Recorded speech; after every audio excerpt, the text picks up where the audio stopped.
Women Beware Women.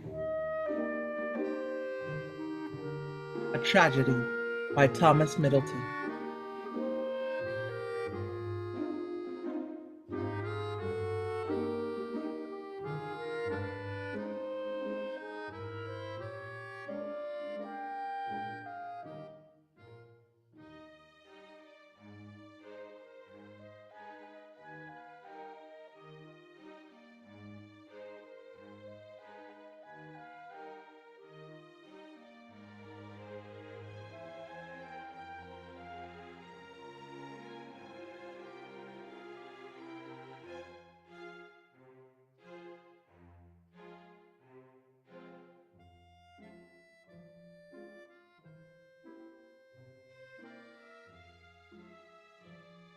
How's that?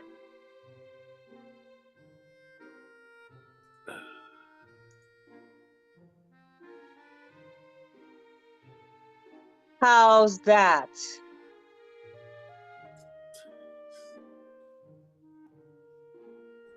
Oh, son, I'm so disappointed.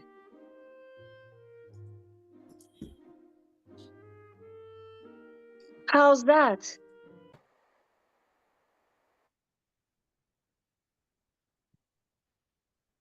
Thy sight was never yet more precious to me. Welcome with all the affection of a mother that comfort can express from natural love, since that birth joy, a mother's chiefest gladys after she's ungone her curse of sorrows.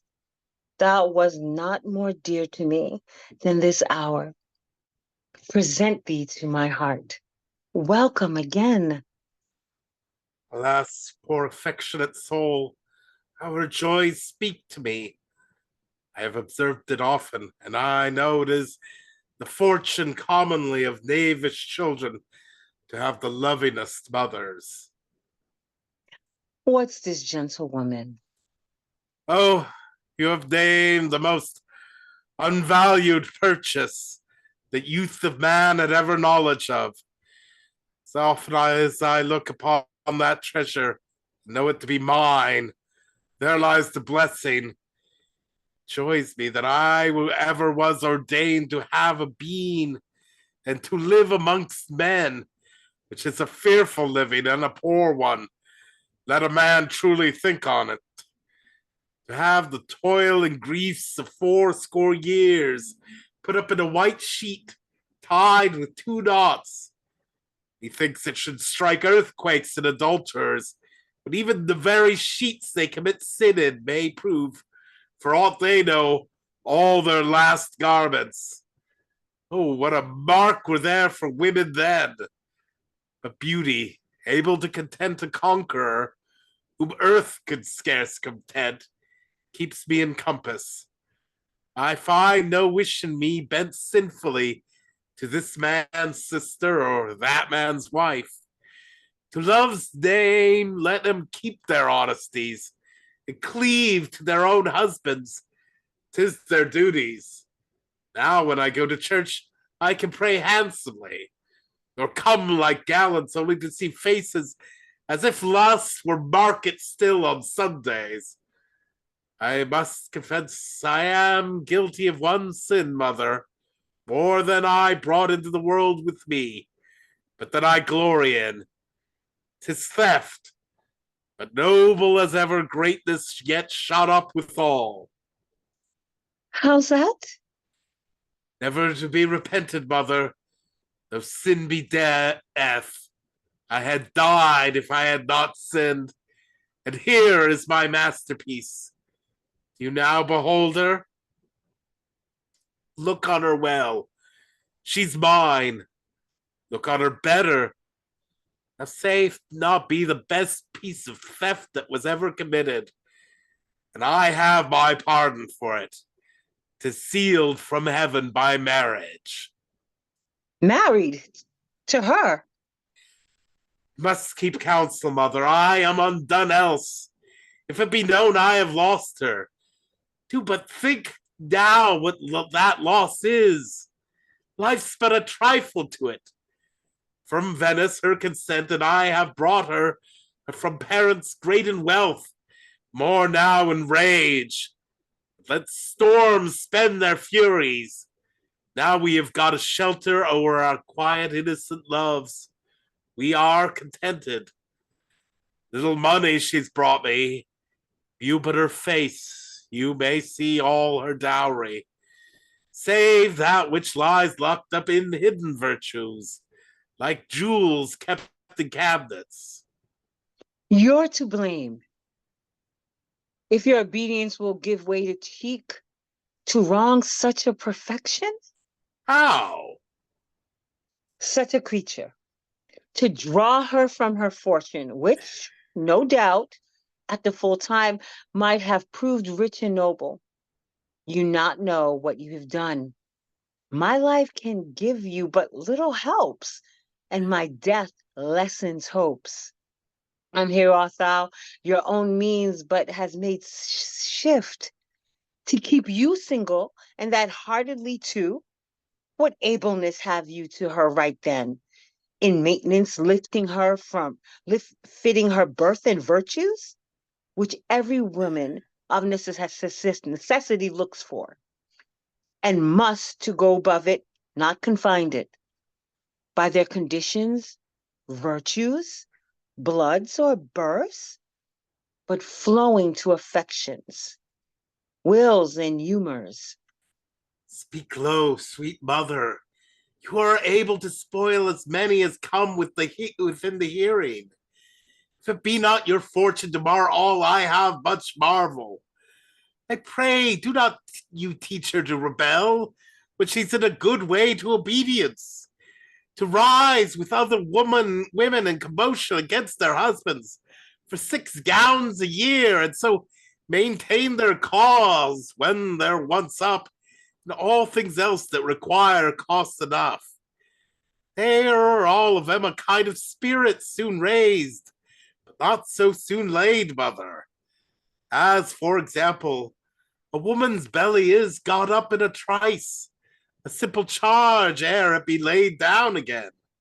So ever in all their quarrels and their courses.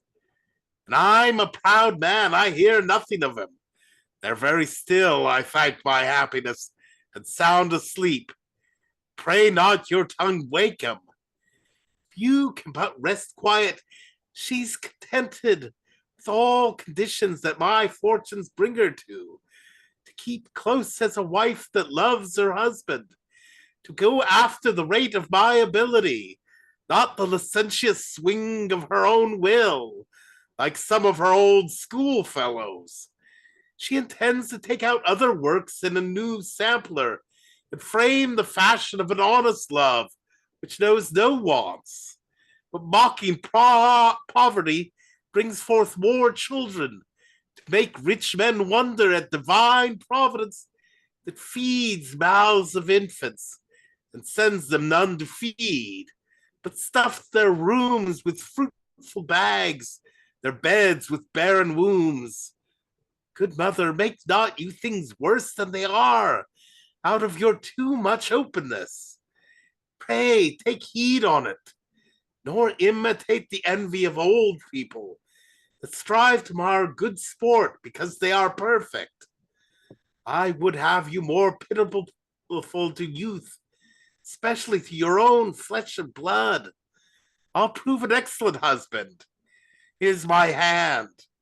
Lay in provision, follow my business roundly, and make you a grandmother in 40 weeks. Go, pray salute her, bid her welcome cheerfully. Gentlewoman, thus much is depth of courtesy, which fashionable strangers pay each other at a kind meeting. Then there's more than one, due to the knowledge I have of your nearness. I am bold to come again and now salute you by the name of daughter, which may challenge more than ordinarily respect. Why, this is well now, and I think few mothers of 80 will mend it. What I can bid you welcome to is mean, but make it all your own. We are all full of wants and cannot welcome worth. Now this is scurvy, and spoke as if a woman lacked her teeth. These old folks talk of nothing but defects, because they grow so full of them themselves. Kind mother, there's nothing wanting to her desire that does enjoy all her desires. Heaven send a quiet peace with this man's love, and I am as rich as virtue can be poor, which were enough after the rate of mine to erect temples for content placed here. I have forsook friends, fortunes, my country, and hourly I rejoice it. Here's my friends, and few is the good number. Successes.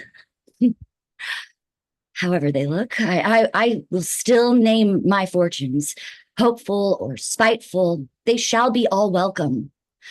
Who invites many guests has all sorts, as he that traffics much drinks of all fortunes. Yet they must all be welcome and used well. I'll call this place the place of my birth now, and rightly too, for here my love was born. And that's the birthday of a woman's joys. You have not bid me welcome since I came. That I did questionless. Not sure? Thou wast. I have quite forgot it. Thus. He kisses her. Oh, sir, 'tis true. Now I remember well. I have done nothing thee wrong. Pray, take to ken, sir. How many of these wrongs could I put up in an hour, and turn up the glass for twice as many more? Wilt please you walk in, daughter? Thanks, sweet mother. The voice of her that bare me is not more pleasing. Though my own care and my rich master's trust lay their commands both on my factorship, this day and night I'll know no other business but her and her dear welcome. 'Tis a bitterness to think upon tomorrow, that I must leave her still to the sweet hopes of the week's end. The pleasure should be so restrained and curbed after the course of a rich workmaster that never pays till Saturday night. Marry, it comes together in a round sum then, and does more good, you say. Oh, fair-eyed Florence, didst thou but know what a most matchless jewel thou now art mistress of, a pride would take thee, able to shoot destruction through the bloods of all thy youthful sons. But 'tis a great policy to keep choice treasures in obscurest places. Should we show thieves our wealth, 'twould make them bolder. Temptation, but is the devil will not stick to fasten upon a saint. Take heed of that. The jewel is cased up from all men's eyes. Who could imagine now a gem were kept of that great value under this plain roof? But how in times of absence? What assurance of this restraint then? Yes, yes, there's one with her. Old mothers know the world, and such as these, with sons locked chests, are good to look to keys.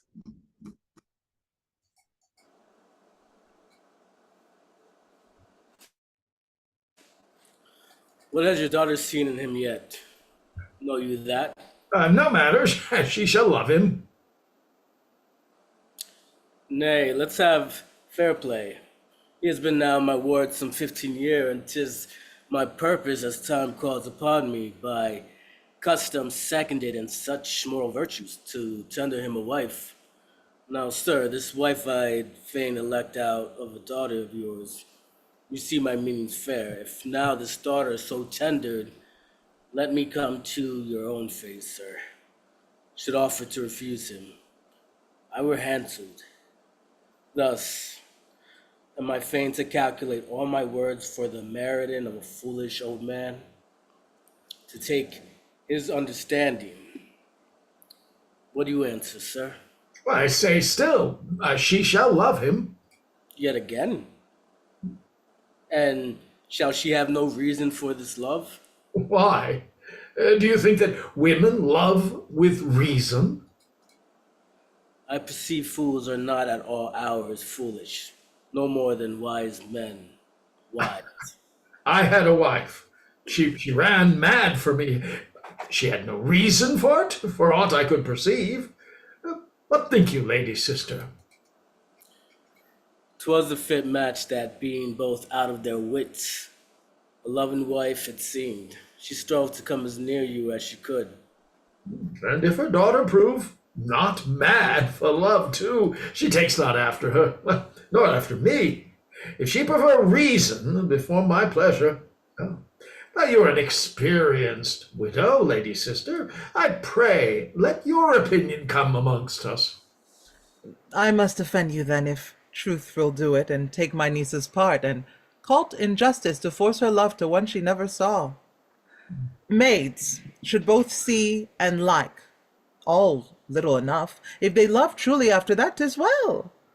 Counting the time she takes one man till death, oh, that's a hard task, I tell you. But one may inquire at 3 years, and amongst young wives, and mark how the game goes. Why, is not man tied to the same observance, lady sister, and in one woman? 'Tis enough for him. Besides, he tastes of many sun-dry dishes that we poor wretches never lay our lips to. As obedience forsooth, subjection, duty, and such kickshaws, all of our making, but served in to them. And if we lick a finger, then sometimes we're not to blame. Your best cooks use it. Thou art a sweet lady, sister, and a witty. A witty. Oh, the butt of commendation, fit for a girl of 16. I am blown, man. Oh, I should be wise by this time. And for instance, I have buried my 2 husbands in good fashion, and never mean more to marry. No. Why so, lady? Because the 3rd shall never bury me. I think I am more than witty. How think you, sir? I have paid often fees to a counselor as a weaker brain. Then I must tell you your money was soon parted. Let her now, brother. Where is my niece? Let her be sent for straight. If you have any hope to approve a wedding, 'tis fit in faith she should have one side of him and stop upon it, and not be joined in haste, as if they went to stalk a new-found land. Look out her uncle, and you're sure of her. Those 2 are ne'er asunder. They've been heard in argument at midnight. Moonshine nights are noon days with them. They walk out their sleeps, or rather, at those hours appear like those that walk in them. So they did seem to me. Look you, I told you the truth. They're like a chain. Draw but one link, all follows. Oh, affinity! What piece of excellent workmanship art thou? 'Tis work clean wrought, for there's no lust but love in it, and that abundantly, when in stranger things there's no love at all, but what last springs. On with your mask, for 'tis your part to see now and not be seen. Go to, make use of your time, and see what you mean to like. Nay, and I charge you, like what you see. Do you hear me? There's no dallying. The gentleman's almost 20, and 'tis time he were getting lawful heirs, and you a breeding on them. Good father. Oh, tell me not, tell not me of tongues and rumors. You'll say the gentleman is somewhat simple. The better for a husband, were you wise. For those that marry fools, lift ladies' lives, on with the mask. I'll hear no more. He's rich. The fool's hid under bushels. Oh, not so hidden either. But here's a foul great piece of him, methinks. What will he be when he comes all together? Beat him. I beat him out of the field with his own cat stick, yet gave him the first hand. Oh, strange. I did it. Then he set jacks on me. What, my lady's tailor? Aye, and I beat him too. Nay, no, that's no wonder. He's used to beating. Nay, I tickled him when I came once to my tippings. Now you talk on 'em. There was a porter's wife made a great compliment of you last night to your gardener. Then you struck a bump in her child's head as big as an egg. An egg may prove a chicken, and then in time, the poulterer's wife will get by it. When I am in game, I am furious. Came my mother's eyes in my way, I would not lose a fair end. No, were she alive, but with one tooth in her head, I should venture the striking out of that. I think of nobody when I am in play. I am so earnest. Call to me, my guardianer. Prithee, lay up my cat and cat stick safe. Where, sir? In the chimney corner? Chimney corner. Yes, sir. Your cats are always safe in the chimney corner, unless they burn their coats. Marry, that I am afraid on. Why, then I will bestow your cat in the gutter, and there she's safe, I am sure. If I but live to keep a house, I'll make thee a great man. If meat and drink can do it. I can stoop gallantly, pitch out when I list. I'm dog at a hole. I marvel my guardianer does not seek a wife for me. I protest I'll have a bout with the maids else, or contract myself at midnight to the larder woman, in the presence of a fool and a sack posset. I feel myself after any exercise horribly prone. Let me but ride, and lusty. A cock horse, straight to faith. Why, Ward, I say... I'll forswear eating eggs on moonshine nights. There's ne'er a one I eat, but turns into a cock in 24 hours. If my hot blood be not took down in time, sure 'twill crow shortly. Do you hear, sir? Follow me, I must new school you. School me? I scorn that now. I am past schooling. I am not so base to learn to write and read. I was born to better fortunes in my cradle. How do you like him, girl? This is your husband. Like him or like him not, wench, you shall have him, and you shall love him. Oh, soft there, brother. Though you be a justice, your warrant cannot be served out of your liberty. You may compel, out of the power of father, things merely harsh to a maid's flesh and blood, but when you come to love, there the soil alters. You're in another country, where your laws are no more set by than the cacklings of geese in Rome's great capital. Marry him she shall, then. Let her agree upon love afterwards. You speak now, brother, like an honest mortal that walks upon the earth with a staff. You were up in the clouds before. You'd command love, and so do most old folks that go without it. Hippolito, my best and dearest brother, I could dwell here. There's not such another seat on earth where all good parts better express themselves. You'll make me blush anon. Oh, 'tis but like saying grace before a feast then, and that most commonly. Thou art all a feast, and she that has thee a most happy guest. Prithee, cheer up thy niece with special counsel. I would 'twere fit to speak to her what I would, but 'twas not a thing ordained. Heaven has forbid it, and 'tis the most meet that I should rather perish than the decree divine receive least blemish. Feed inward you my sorrows. Make no noise. Consume me silent. Let me be stark dead, ere the world know I'm sick. You see my honesty. If you befriend me, so. Marry a fool? Can there be a greater misery to a woman? That means to keep her days true to her husband. And no other man? So virtue wills it. Why? How can I obey and honor him, but I must commit idolatry?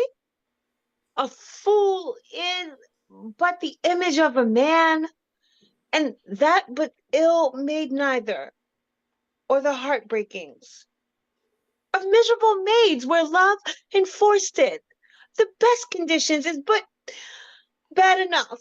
When women have their choices, commonly, they do not buy their thaldrams and bring great portions to men to keep it in subjugation, as if fearful prisoner should bribe the keeper to be good to him, yet lies in still, and glad of good usage, a good look. Sometimes by lady, no misery summits a woman's. Men bury their slaves, but women buy their masters. Yet honestly, and love makes all this happy. And next to the angels, the most blessed estate. That providence, that has made every poison good for some use, and sets four warring elements at peace in man, can make a harmony in things that are most strange to human reason. Oh, but this marriage, what are you sad to, uncle? Faith in this whole household down together. Where shall I seek my comfort now, when my best friend's distress? What is after flex you, sir? Faith, nothing but one grief that will not leave me. And now 'tis welcome. Every man has something to bring him to his end, and this will serve. Joined with your father's cruelty to you, that helps it forward. Oh, be cheered, sweet uncle. How long has it been upon you? I near spied it. What a dull sight have I! How long, I pray, sir? Since I first saw you, niece, and left Bologna. And could you deal so kindly with my heart, to keep it up so long hid from my pity? Alas, how shall I trust your love hereafter? Have we passed through so many arguments, and missed that still, the most needful one?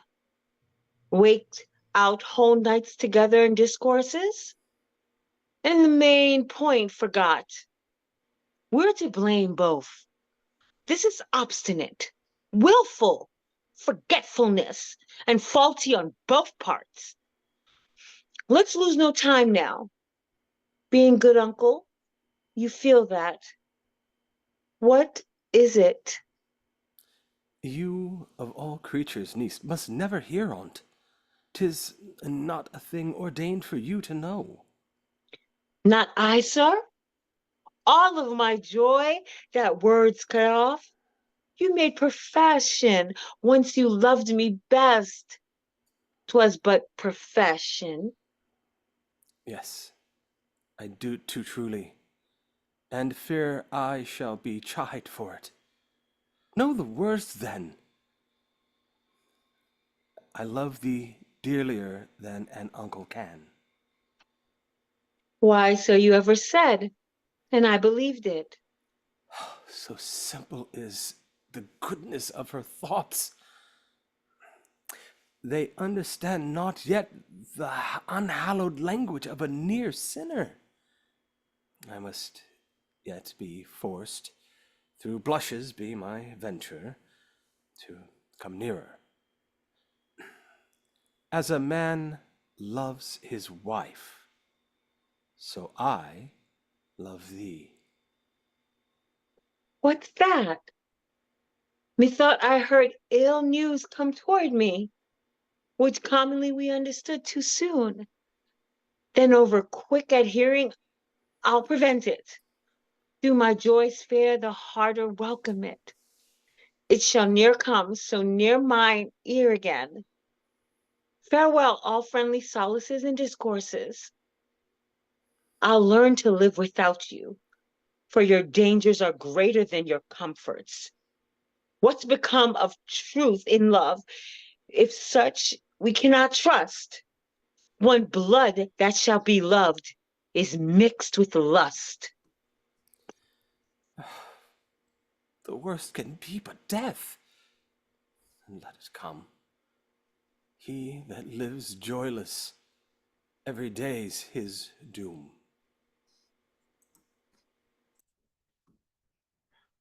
He thinks I'm e'en now as dull now at departure, as men observe great gallants the next day after a revel.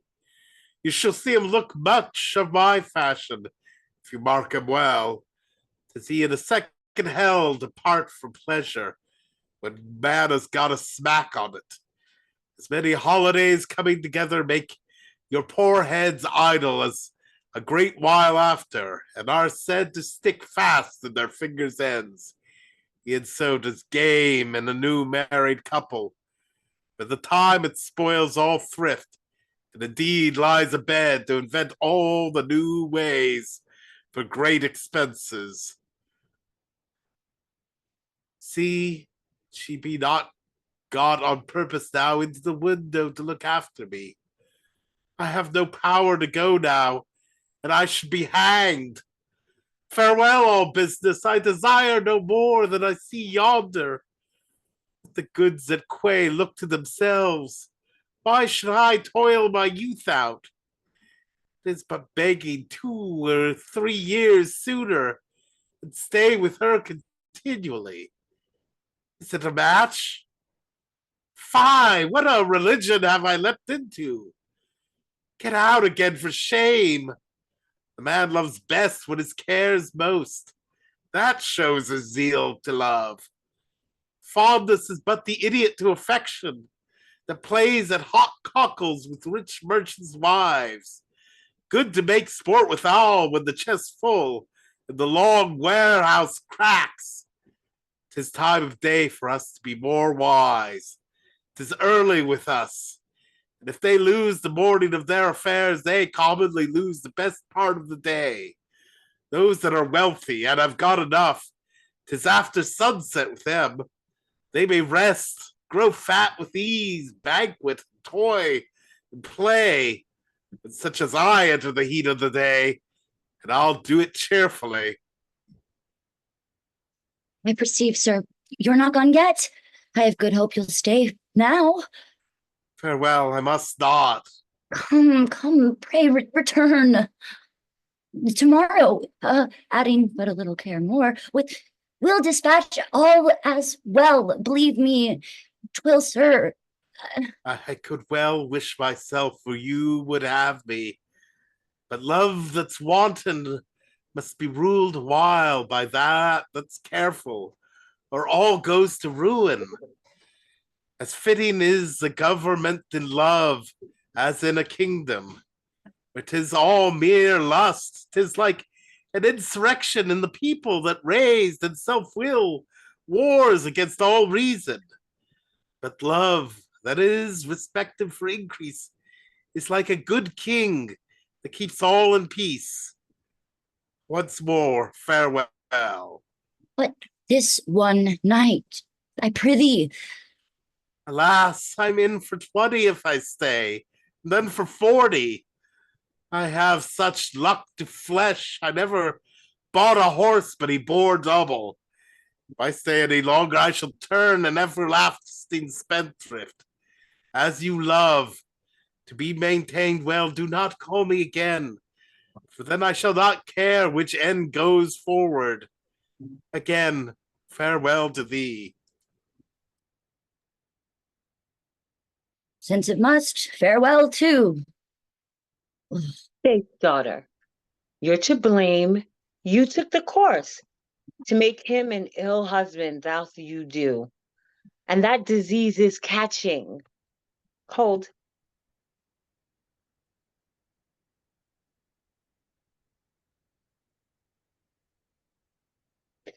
Faith, daughter, you're to blame.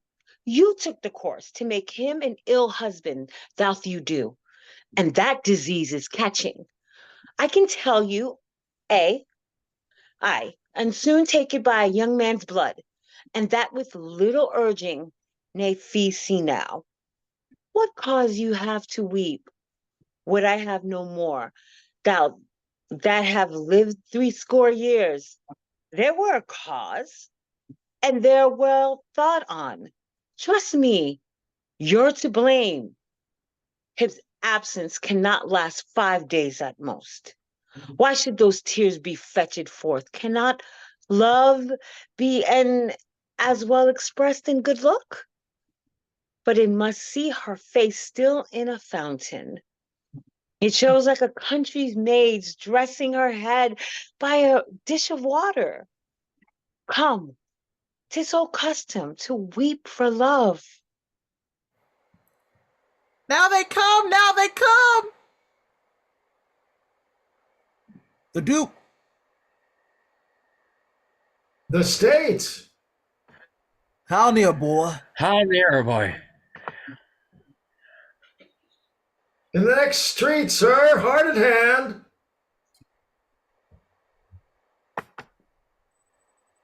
Yo, Sarah. Get a standing for your mistress. The best in all the city. I have for her, sir. 'Twas a thing I provided for her overnight. 'Tis ready at a pleasure. Fetch her to it, then. Away, sir. What's the meaning of this hurry? Can you tell me, Mother? What a memory. Have I? I see that by years come upon me, like 'tis a yearly custom and solemnity, religiously observed by the Duke and States to St. Mark's Temple, the 15th of April. See if my dull brains had not quite forgot it. 'Twas happily questioned of thee. I had gone down else, sat like a drone below, and never thought on it. It would not be 10 years younger then again? Then that you had lost sight. Now you shall see. Our Duke is a goodly gentleman of his years. Is he old, then? About some 55. That's no great age in a man. He's then at best for wisdom and for judgment. The Lord Cardinal, his noble brother, this comely gentleman, and greater in devotion than in blood. He's worthy to be marked. You shall behold all your chief saints of Florence. You came fortunately against this solemn day. I hope so. Always. I hear him near us now. Do you stand easily? Exceedingly well, good mother. Take this stool. I need it not. I thank you. Use your will then.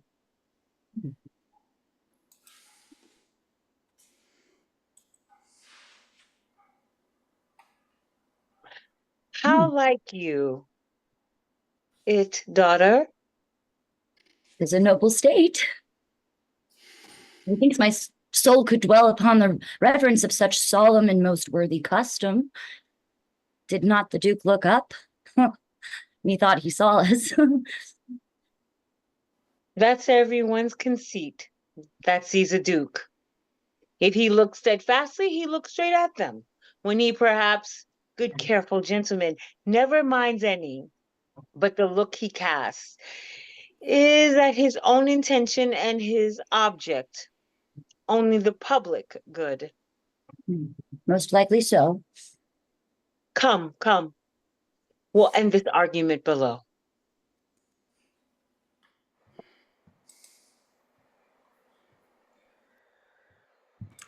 A strange affection, brother, when I think on't. I wonder how thou camest by it. In as easily as man comes by destruction, which ofttimes he wears in his own bosom. Is the world so populous in women, and creation so prodigal in beauty and so various, yet does love turn thy point to thine own blood? 'Tis somewhat too unkindly. Must thy eye dwell evilly on the fairness of thy kindred, and seek not where it should? It is confined now in a narrower prisoner than was made for it. It is allowed a stranger, and where bounty is made the great man's honor, 'tis ill husbandry to spare, and servants shall have small thanks for it. So he, heaven's bounty, seems to scorn and mock, that spares free means and spend of his own stock. Oh. Ne'er was man's misery so soon sewed up, counting how truly. Nay, I love you so, that I shall venture much to keep a change from you, so fearful as this grief will bring upon you. Faith, it even kills me when I see you faint under a reprehension, and I'll leave it, though I know nothing can be better for you. Prithee, sweet brother, let not passion waste the goodness of thy time and of thy fortune. Thou keepest the treasure of that life I love as dearly as mine own, and if you think my former words too bitter, which were ministered by truth and zeal, 'tis but a hazarding of grace and virtue, and I can bring forth as pleasant fruits as sensuality wishes in all her teeming longings. This I can do.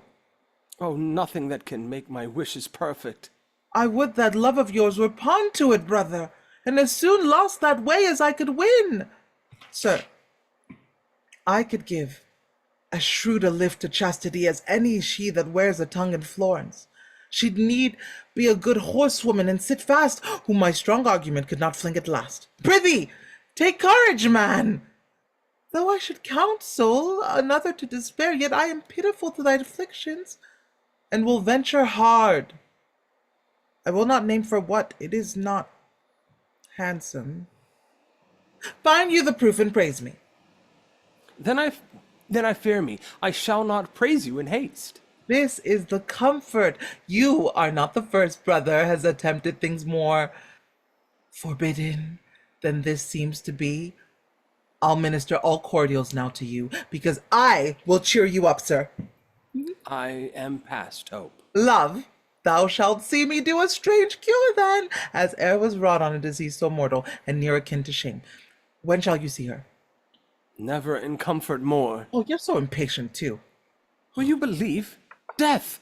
She's forsworn my company and sealed it with a blush. So I perceive. All lies upon my hands, then. Well, the more glory when the work's finished. Oh! How now, sir? My servant, the news. Madam, your niece, the virtuous Isabella, is delighted now to see you. Oh, that's great fortune. Sir, your stars bless you. Simple. Lead her in. What's this to me? Your absence, gentle brother. I must bestir my wits for you. Ah, to great purpose. Oh.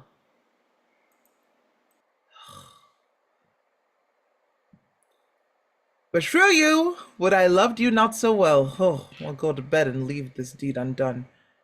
I am the fondest where I once affect, the carefulest of their healths and of their case, forsooth, that I look still but slenderly to mine own.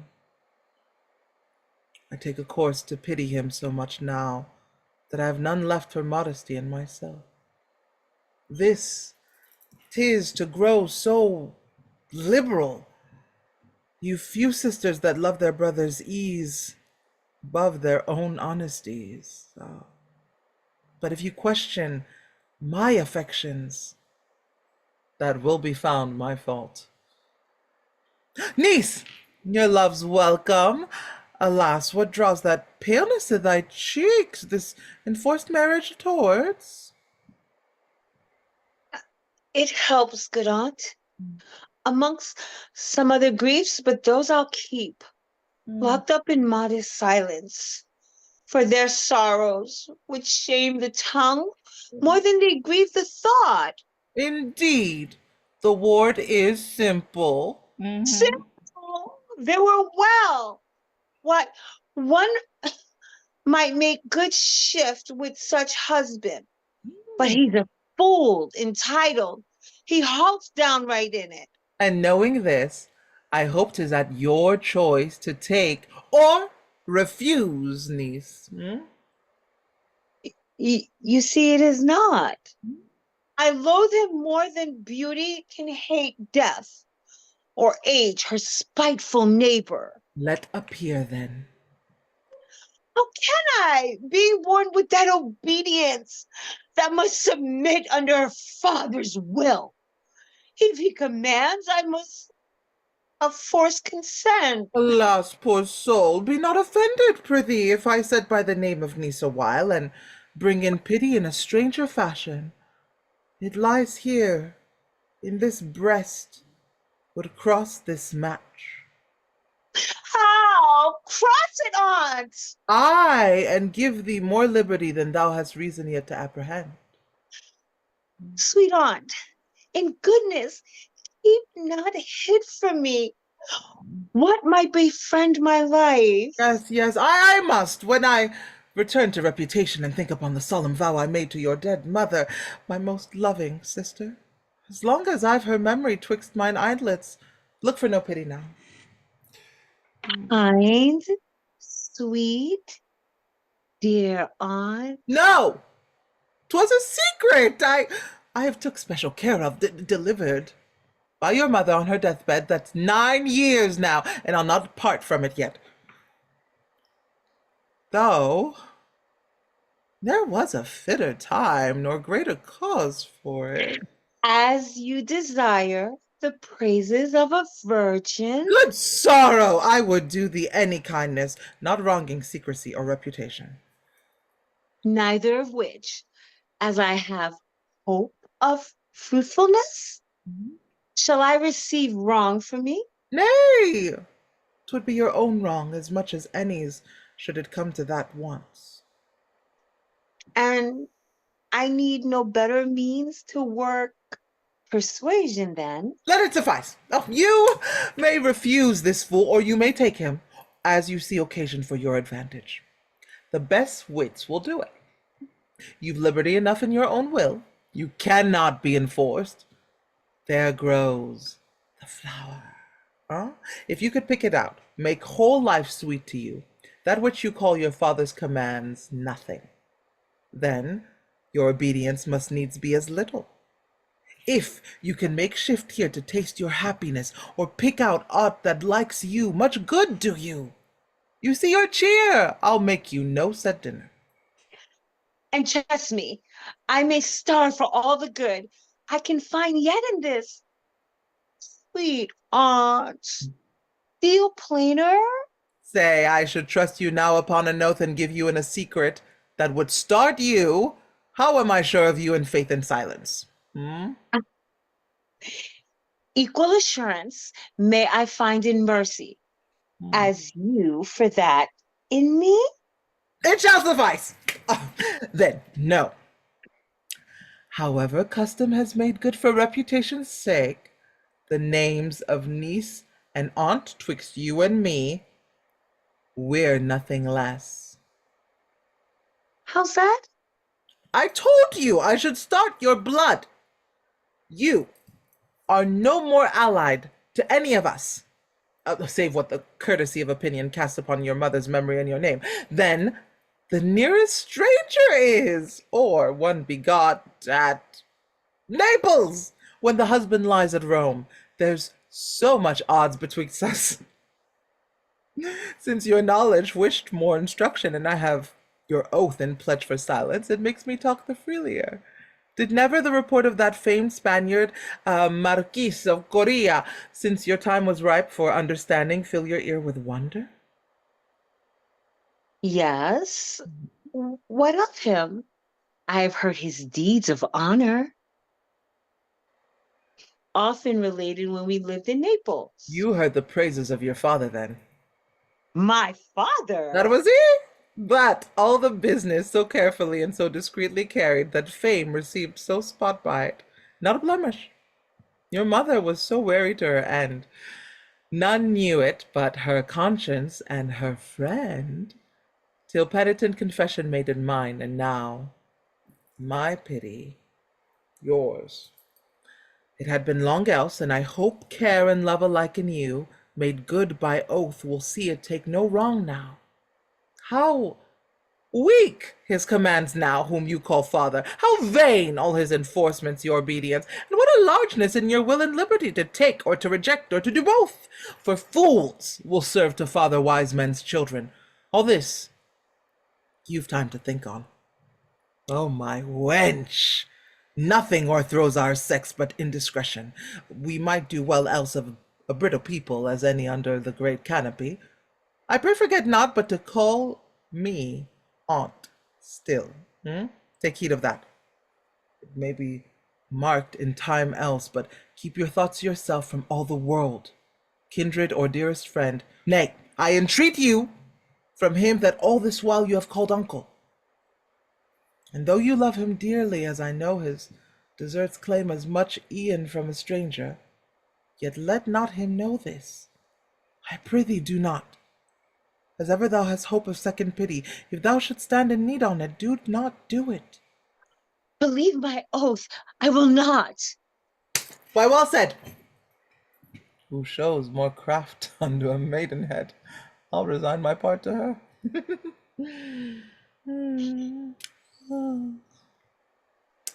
Hippolito, she's thine own. Go. Alas, fair flattery cannot cure my sorrows. Have I passed so much time in ignorance and never had the means to know myself till this blessed hour, thanks to her virtuous pity that broughteth now to light?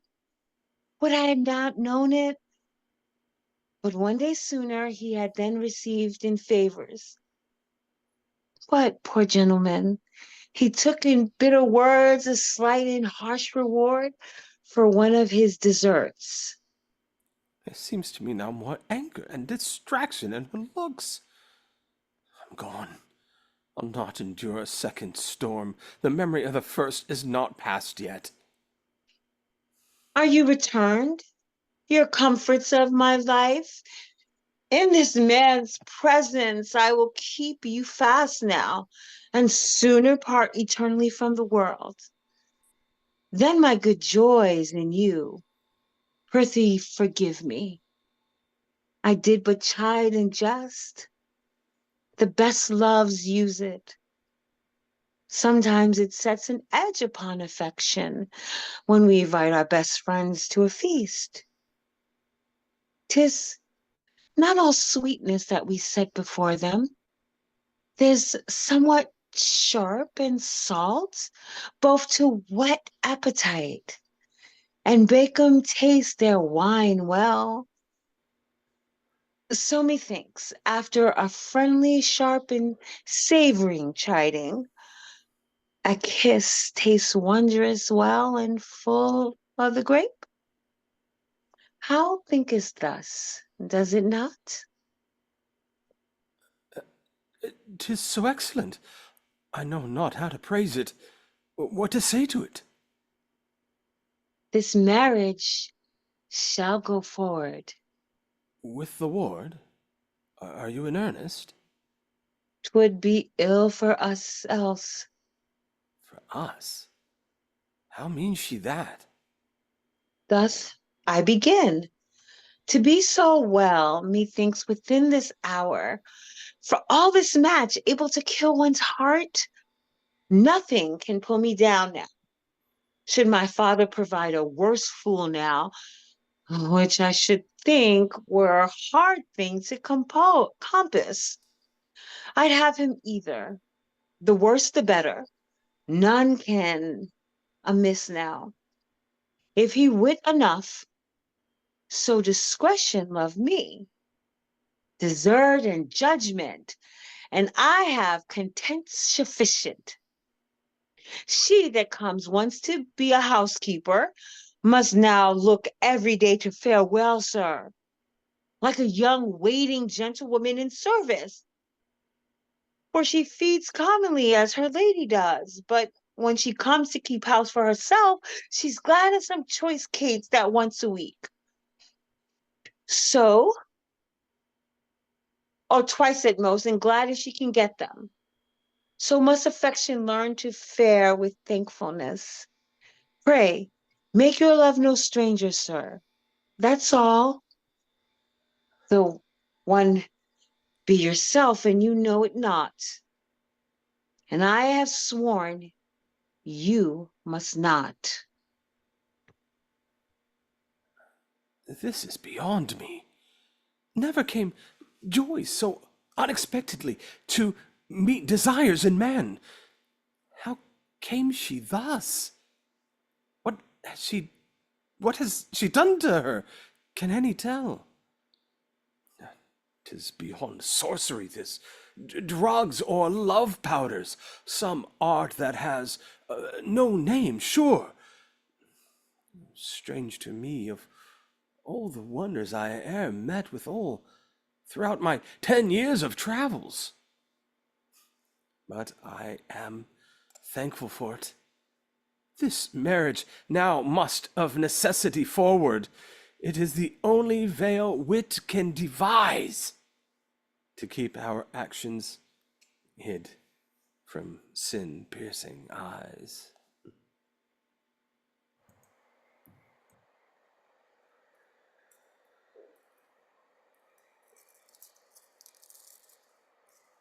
Guardiano, how, sir, gentlewoman so young, so fair as you, set forth, spied from the widow's window?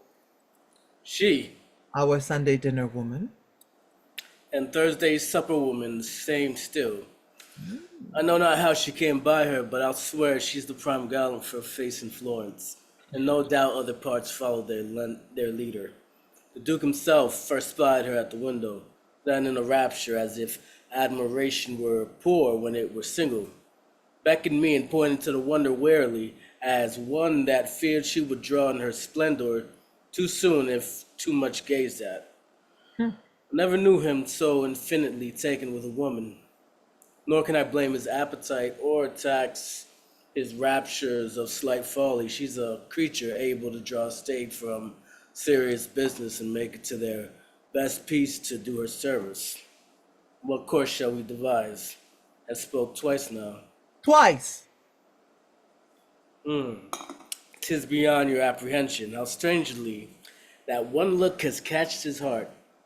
'Twould prove but too much worth and wealth and favor to those should work his peace. And if I do it not, or at least come as near it, if your art will take a little pains and second me as any wench in Florence of my standing, I'll quite give o'er and shut up shop in cunning.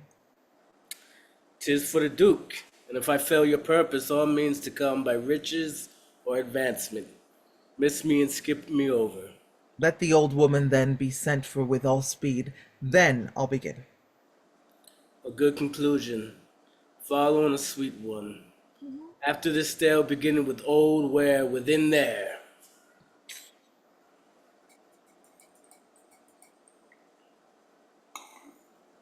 Servant, do you call, sir? Come nearless hither. I long myself to see this absolute creature that wins the heart of love and prays so much. Go, sir. Make haste. Say, I entreat her company, do you hear, sir? Yes, madam. That brings her quickly. I would 'twere done. The Duke waits the good hour, and I wait the good fortune that may spring from it. I have had a lucky hand these 15 years at such court passage, with 3 dice in a dish. Signor FABRITIO! Oh, sir, I bring an alteration in my mouth now. An alteration? Alteration! An alteration? No wise speech, I hope. He means not to talk wisely, does he trow? Does he trow? Good. What's the change? I pray, sir. A new change.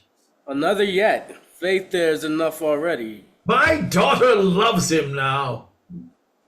What does she, sir? Well, it affects him beyond thought. Who but the ward, forsooth? No talk but of the ward. She would have him to choose above all the men she ever saw. My will goes not so fast as her consent now. Her duty gets before my command still. Why then, sir, if you'll have me speak my thoughts, I smell 'twill be a match. Aye, and a sweet young couple, if I have any judgment. Faith, that's little. Let her be sent tomorrow before noon and handsomely tricked up. About that time I mean to bring her in and tender her to him. Oh, I warrant you for handsome. I will see her things laid ready, every one in order, and have some part of her tricked up tonight. Why, well said. 'Twas a use her mother had. When she was invited to an early wedding, she'd dress her head all night, sponge us up herself, and give her neck 3 lathers. Never a halter. Oh, with her chain of pearl, her ruby bracelets lay ready for all her tricks and jingham-bobs. So must your daughter. I'll be about it straight, sir. Oh, now. Oh, how he sweats in the foolish zeal of fatherhood after 6 ounces an hour and seems to toil as much as if his cares were wise ones. You've let his folly blood in the right vein, lady. And here comes his sweet son-in-law that shall be. They're both allied in wit before the marriage. What will they be hereafter when they are near? Yet they can go no farther than the fool. There's the world's end in both of them.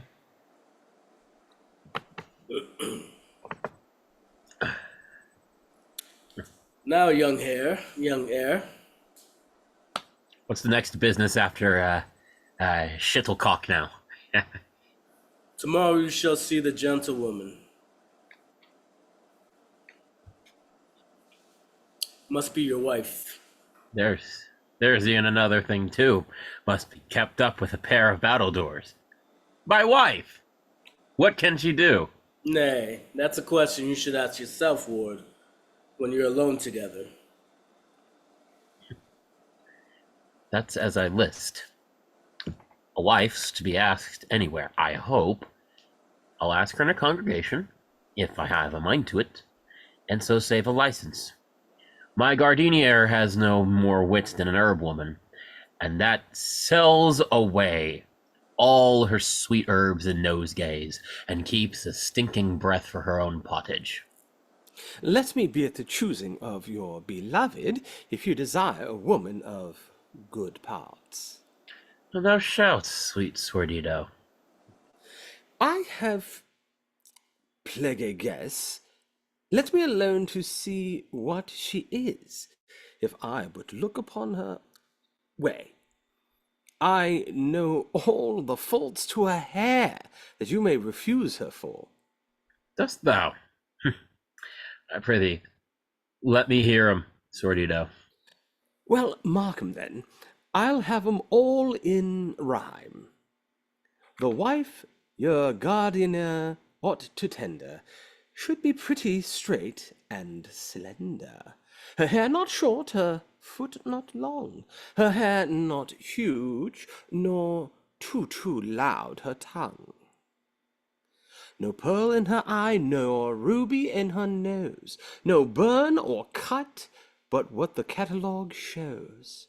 She must have teeth, and that no black ones, and kiss most sweet when she does smack ones.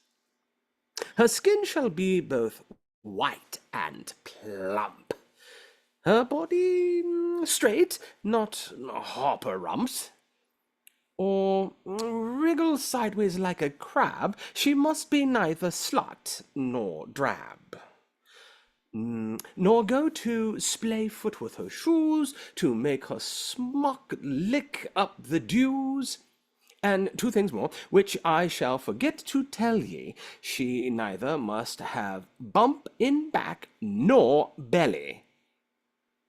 These are the faults that will not make her pass.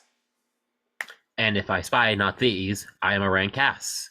Nay more, by right, sir, you should see her naked, for that's the ancient order. See her naked? That were good sport in faith. I'll have the books turned over, and if I find her naked on record, she shall not have a rag on.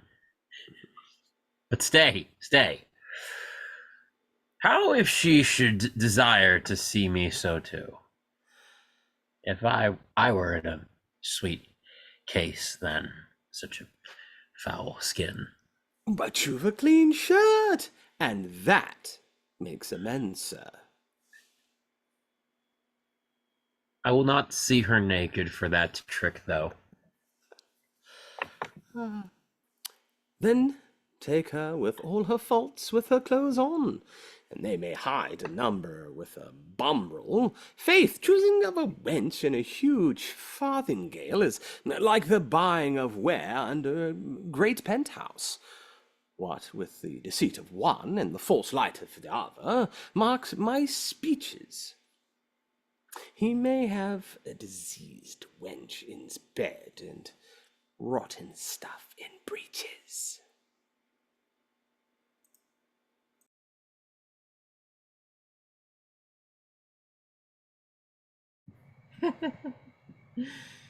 Yes, Guardito, it may take handsomely.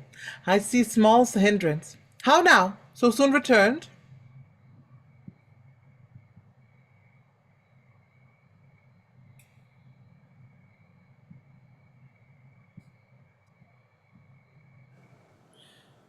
She's come.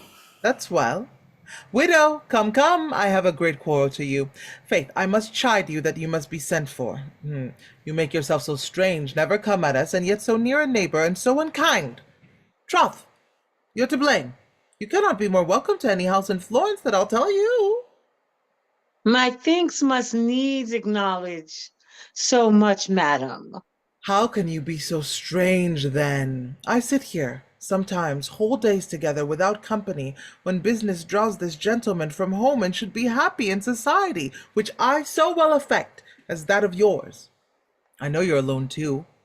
Why should not we, like 2 kind neighbors, then, supply the wants of one another, having tongue, discourse, experience in the world, and such kind helps to laugh down time and meet age merrily? Age, madam, you speak mirth, 'tis at my door. But a long journey from your ladyship yet. My faith, I'm 39, every stroke, wench. And 'tis a general observation mongst knights, wives, or widows, we account ourselves then old when young men's eyes leave looking at. 'Tis a true rule amongst us, and ne'er failed yet in any but in one, that I remember. Indeed, she had a friend at 49. Marry, she paid well for him, and in the end he kept a queen or 2 with her own money, that robbed her of her plate and cut her throat. She had her punishment in this world, madam, and a fair warning to all other women that they live chaste at 50.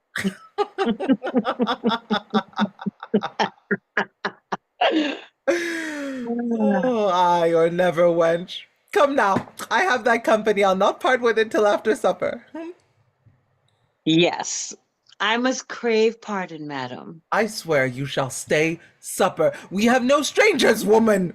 None but my sojourners and I. This gentleman and the young heir his ward, you know our company. Some other time I will make bold with you, madam. Nay, pray stay, widow. Faith, she shall not go. Do you think I'll be forsworn? 'Tis a great while till supper time. I'll take my leave then now, madam, and come again in the evening, since your ladyship will have it so. In the evening, by my troth, wench, I'll keep you while I have you. Oh, you have great business, sure, to sit alone at home. What a strangely what pleasure you take in't. Were to me now, I should be ever at one's neighbour's house, or other, all day long, having no charge or none to chide you. If you go or stay, who may live merrier, I, or more at heart's ease? Come, will to chess or draughts. There are 100 tricks to drive out time till supper. Never fear it, wench. I'll but make one step home and return straight, madam. Come, I'll not trust you. You use more excuses to your kind friends than ever I knew any. What business can you have if you be sure you've locked the doors, and that being all you have, I know you'd careful on it. One afternoon, so much to spend here. I say I should entreat you now to lie a night or two or a week with me, or leave your own house for a month together. It were a kindness that long neighborhood and friendship might well hope to prevail in. Would you deny such a request, Faith? Speak truly and freely. I were then uncivil, madam. Oh, go to then. Set your men. Oh, we'll have whole nights of mirth together ere we be much older, wench. Good now. Tell her then, for she will not know. I will always found her most friendly lady. My widow, where's your mind? Douthin home, madam. Mm. To tell you truth, I left a gentlewoman and seating all alone, which is uncomfortable, especially to young blood. Another excuse. No. As I hope for health, madam. That's truth. Please, you descend and see. What gentlewoman? Pish! Wife to my son. But not, no, madam, to any but yourself. No, I assure you. Could you be so unkind to her and me, to come and not bring her? Faith, 'tis not friendly. I feared not to be too bold. Too bold! Oh, what's become of the true hearty love was wont to be mongst neighbors in old time? And she's a stranger, madam. Oh, the more should be her welcome. When is courtesy in better practice than when 'tis employed in entertaining strangers? I could shine, Faith. Leave her behind, poor gentlewoman. Alone, too! Make some amends and send for her betimes. Go! Please you, command one of your servants, madam. Within here! Servant! Madam? Attend Madam? the gentlewoman. I must be carried wondrous privately from my son's knowledge. He'll break out the storms else. Hark you, sir. Oh, now comes in the heat of your part. But True, I know it, lady. And if I be out, may the Duke banish me from all employments, wanton or serious. so, have you sent, widow? Yes, madam. He's almost home by this. And Faith, let me entreat you that henceforward all such unkind faults may be swept from friendship, which does but dim the luster, and think thus much. It is a wrong to me that have ability to bid friends welcome when you keep 'em from me. You cannot set greater dishonor to me, for bounty is the credit and the glory of those that have enough. I see you're sorry, and the good man's is made by it. Here she is, madam. I wonder how she comes to send for me now. Gentlewoman! You are most welcome. Trust me, you are, as courtesy can make one, or respect due to the presence of you. I give you thanks, lady. I heard you were alone, and it had appeared in ill condition in me, though I knew you not, nor ever saw you. Yet humanity thinks every case her own to have kept your company, hear from you, and left you all solitary. I rather ventured upon boldness then, as the least fault, and wished your presence here.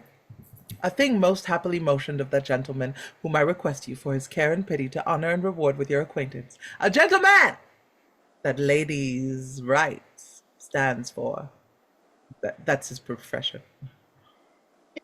'Tis a noble one, and honors my acquaintance. All my intentions are servants to such mistresses.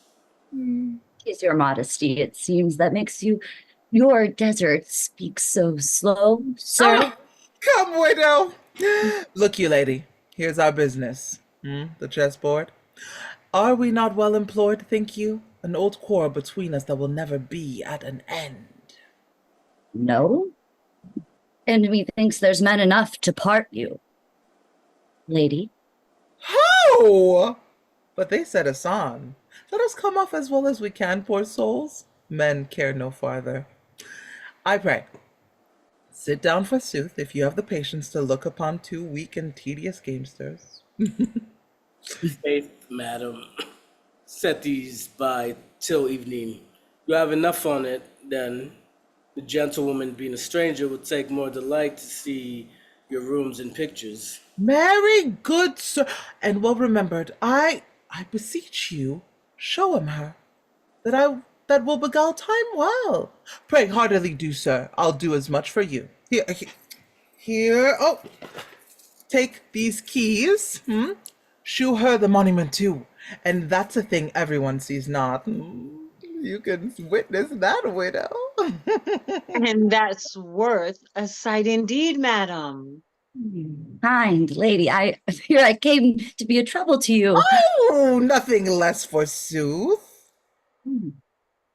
And to this courteous gentleman that wears a kindness in his breast, so noble and bounteous, to give the welcome of a stranger. If you but give acceptance to my service, you do the greatest grace and honor to me that courtesy can merit.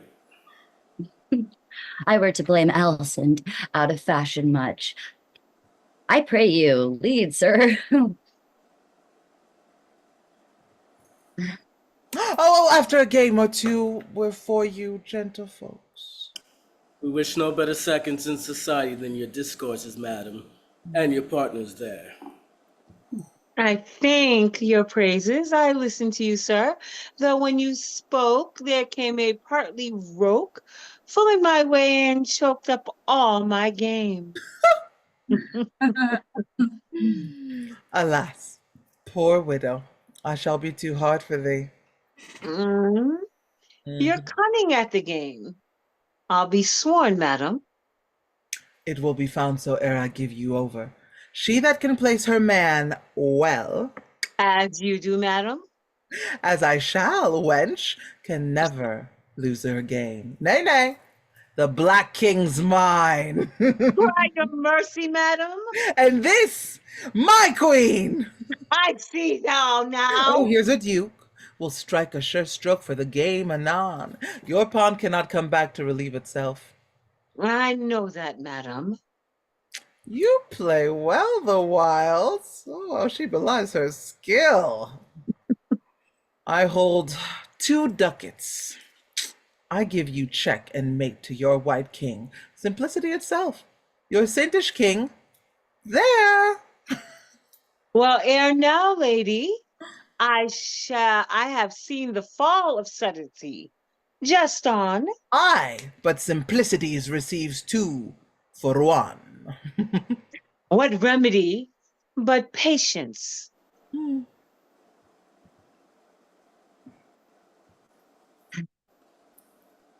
Trust me, sir, my eye ne'er met with fair ornaments.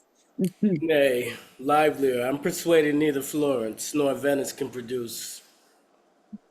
Sir, my opinion takes your part highly. There's a better piece yet than all these. Oh, not possible, sir. Leave it. You'll say so when you see it. Turn but your eye now. Your pawn presently. Oh, sir.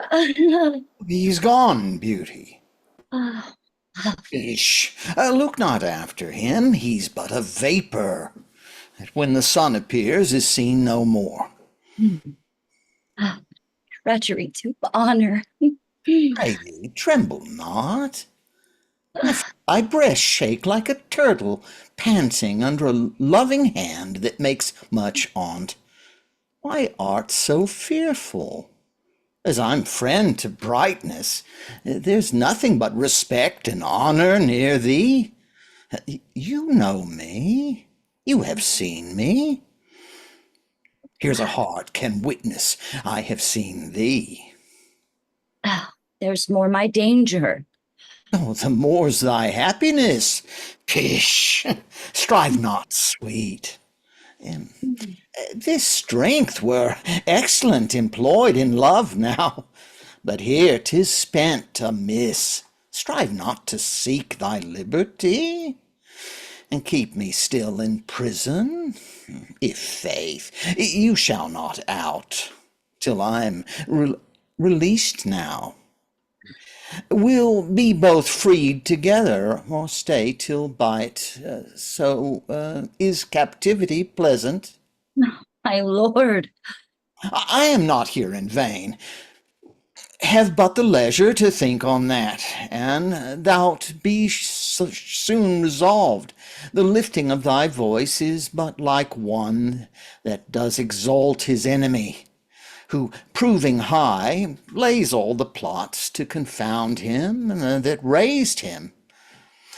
Take warning, I beseech thee.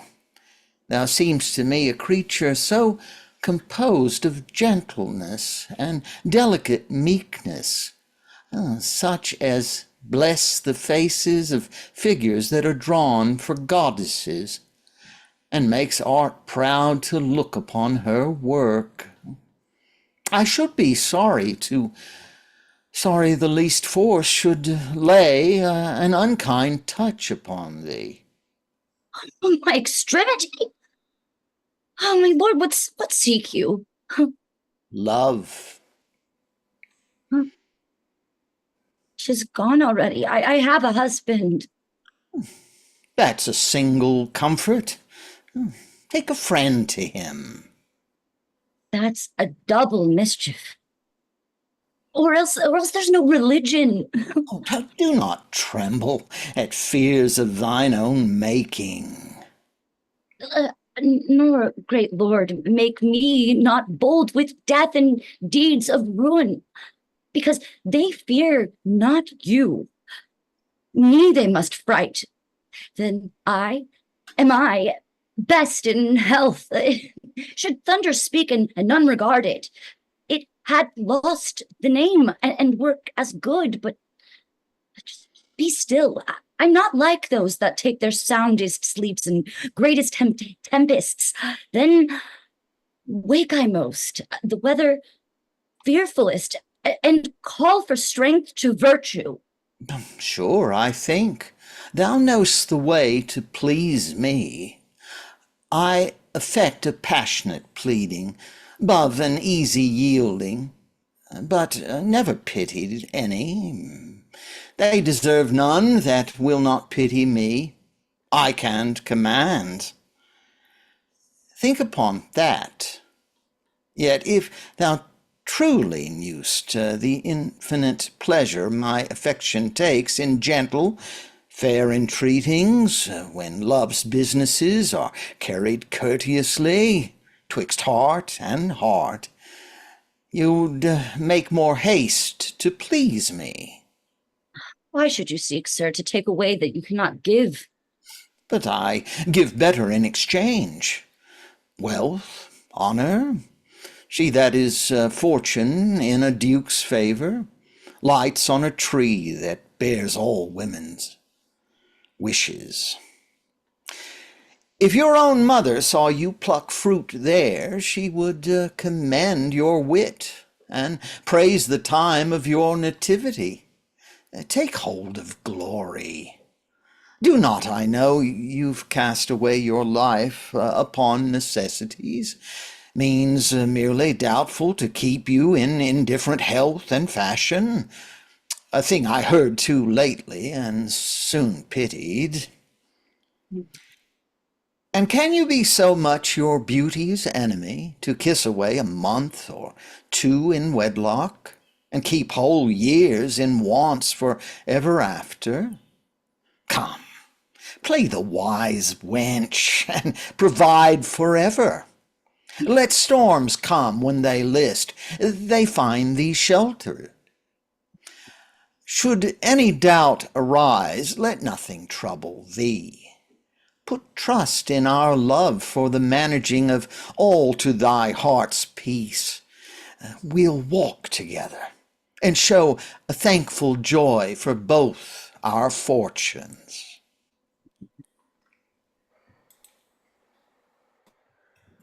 Did not I say my duke would fetch you over, widow? Hmm? I think you spoke in earnest when you said it, madam. And my black king makes all the haste he can too. Well, madam, we may meet with him in time yet. I have given thee blind mate twice. Ah, you may see, madam, my eyes begin to fail. I'll swear they do, wench.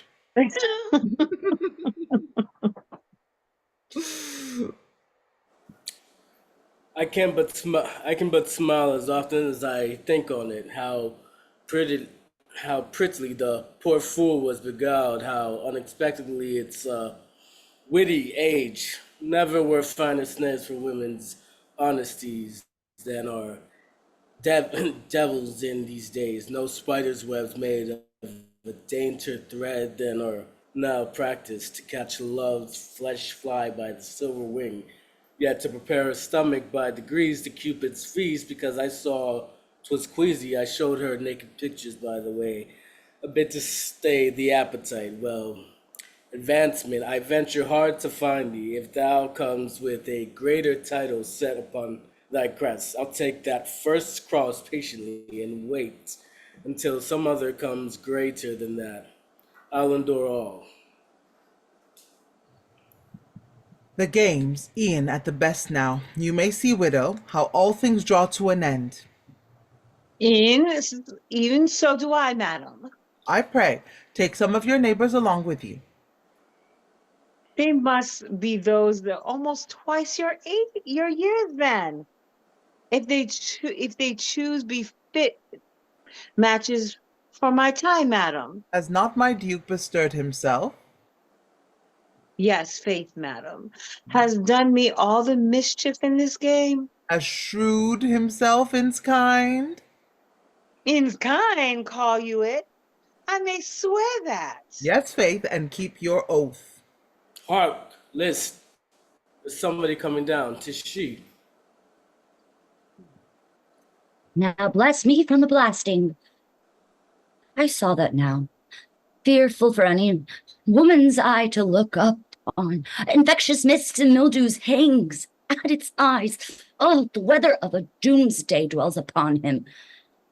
Yet since mine honors leprous, why should I preserve that fair that caused the leprosy? Come poisons all at once. That thou in whose baseness the bane of virtue broods, I am bound in soul eternally to curse thy smooth-browed treachery that wore the fair veil of a friendly welcome, and I, a stranger, think upon it. 'Tis worth it. Murders piled up upon a guilty spirit. At last his breath will not lie heavier than this betraying act upon thy conscience.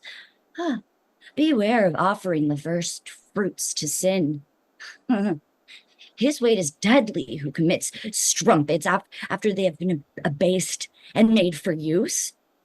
How much more they than the first make him so? I thank thy treachery, sin. I am acquainted, no couple greater, and I'm like that great one, yeah, who makes politic use of a base villain. He likes the treason well, but hates the traitor. So I hate thee, slave. Well, So the Duke loved me, I fear not much amiss then. Two great feasts do seldom come together in one day.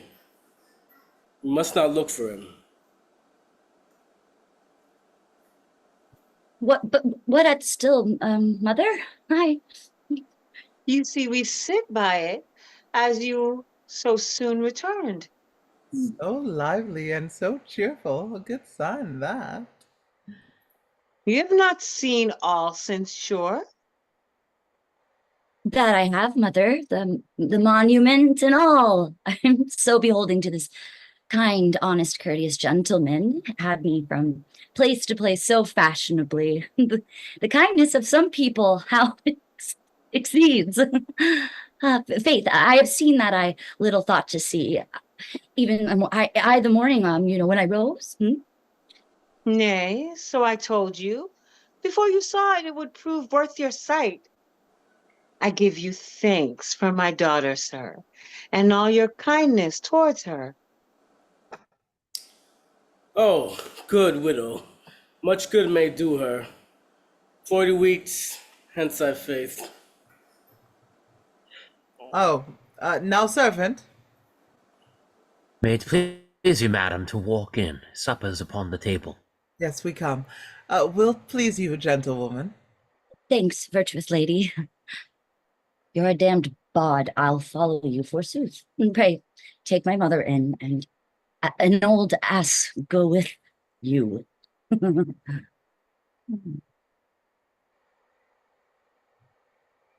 Oh, this gentleman, and now not depart. Then get you both before. There lies his art. Let's.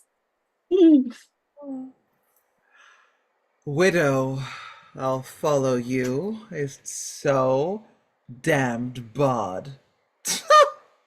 Are you so bitter? 'Tis but want of use. A tender modesty is sea-sick a little, being not accustomed to the breaking billow of woman's wavering faith, blown with temptations. 'Tis but a qualm of honor, 'twill away. A little bitter for the time, but lasts not. Sin tastes at the first draught like warm wood water, but drunk again, 'tis nectar ever after.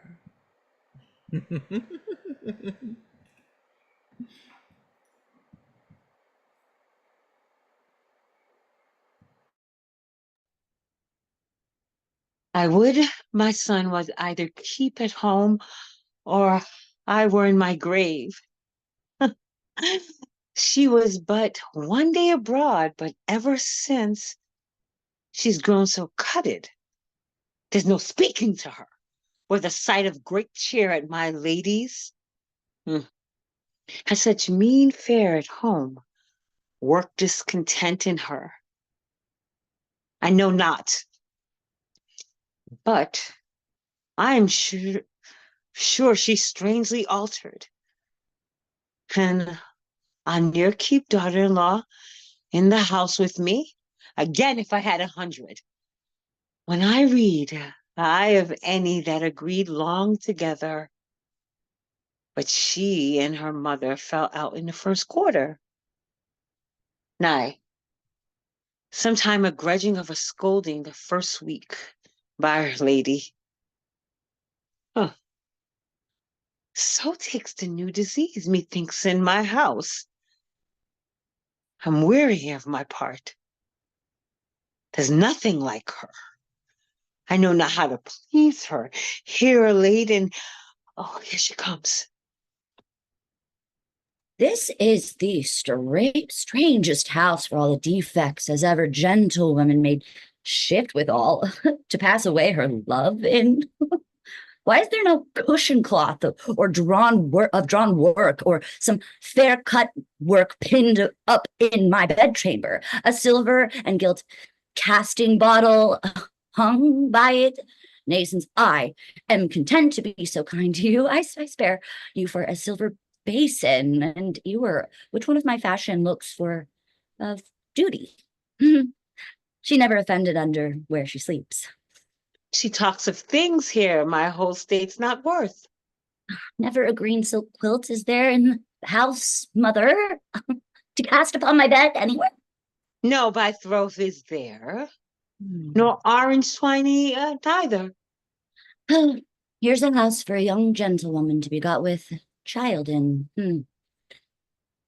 Yes, simple though you make it. There has been 3, got in a year in it, since you moved to it, and all that sweet-faced children, and and as lovely as your mother of. I will not spare you. What can our children begot, think you, without guilt casting bottles, and as sweet ones? The miller's daughter brings forth as white boys as she bathes herself with milk and bean flour. 'Tis an old saying. One may keep good cheer in a mean house. So may true love affect after the rate of princes in a cottage. Troth, you speak wondrous well for your old house here. 'Twill shortly fall down your feet to thank you, or stoop when you go to bed like a good child to ask you blessing. Must I live in want because my fortune matched with with your son? Wives do not give way themselves to husbands to end to be quite cast away. They look to be better used and tendered rather. Highly are respected and maintained the richer. They're well rewarded, else for the free gift of their whole life to a husband. I ask less now than what I had at home when I was a maid, and at my father's house. Kept short of that which a wife knows she must have, nay, and will. Will mother, if she not be a fool born, and report wint of me that I could wrangle for what I wanted when I was 2 hours old. And by that copy, this land still I hold. You hear me, mother? Aye, too plain methinks. And were I somewhat deafer when you spoke. 'Twere near wit the worst of my quietness. 'Tis the most suddenest, strangest alteration. And the most subtlest that ear wit at 80 was puzzled to find it. I know no course for it, but she's no more like the gentlewoman at first than I am like her, than ne'er lay with man yet. She's a very young thing. Where has she been when she first alighted here? I told her then how mean she should find all things. She was pleased, forsooth. None better. I laid open all defects to her. She was contented still. But the devil's in her. Nothing contents her now. Tonight my son promised to be home where he would be come once. For I am weary of my charge at life too. She be served all in silver by her goodwill. And by night and day she hates the name of pewter more than the sick men the noise or diseased bones that quake at fall of the hammer, seeming to have a fellow feeling with that every blow. Oh, of course I think so. She frets me so. How near am I now to a happiness that earth exceeds not? Not another like it. The treasures of the deep are not so precious as are the concealed comforts of a man and locked up in woman's love. I scent the air of blessings when I come but near the house. What a delicious breath marriage sends forth. The violet bed's not a sweeter. Honest wedlock is like a banqueting house built in a garden, on which the spring's chaste flowers take delight to cast their modest odors. When base lust with all her powders, paintings, and best pride is but a fair house built by a ditch side. and I behold a glorious, dangerous strumpet, sparkling in beauty and destruction too, both at a twinkling. I do liken straight her beautified body to a goodly temple that's built on vaults where carcasses lie rotting. And so, little by little, I shrink back again and quench desire with a cool meditation. And I'm as well, methinks, now for a welcome able to draw men's envies upon man. A kiss now that will hang upon my lip, as sweet as morning dew upon a rose, and full as long. After a 5 days' fast, she'll be so greedy now, and cling about me. I take care how I shall be rid of her, and here it begins. Oh, sir, you are welcome home. Oh, is he? I'm glad on it. Is that all? Why, this is dreadful now, as sudden death to some rich man that flatters all his sins with promise of repentance when he's old, and dies in the midway before he comes to it. Sure you're not well, Bianca. How dost, prithee? I have been better than I am at this time. Alas, I thought so. Nay, I have been worse too than now you see me, sirs. I'm glad thou mend'st yet. I feel my heart mend too. How came it to thee? Has anything disliked thee in my absence? No, certain. I have had the best content that Florence can afford. Thou makest the best on it. Speak, mother, what's the cause? You must needs know. Throth, I know none, sir. Let her speak herself. Unless it be the same, give Lucifer a tumbling cast, that's pride. Methinks this house stands nothing to my mind. I'd have some pleasant lodging if the highest streets stir. Or if I were near the court, sir, that were much better. 'Tis a sweet recreation for a gentlewoman to stand in a bay window and see the gallants. Yes. Now I have another temper, a mere stranger to that of yours, it seems. I should delight to see none but yourself. I praise not that. Too fond is unseemly, is as unseemly as too churlish. I would not have a husband of that proneness to kiss me before company for a world. Besides, 'tis tedious to see one thing still, sir, be it the best that ever heart affected. Nay, weren't yourself whose love had power, no, to bring me from my friends. I would not stand thus and gaze upon you as always. Troth, I could not, sir. As good be blind and have no use of sight as to look on one thing still. And what's the eye's treasure but change of objects? You are learned, sir, and know I speak not ill. 'Tis full of virtuous for woman sigh to look on several men. As for her heart, sir, to be fixed on one.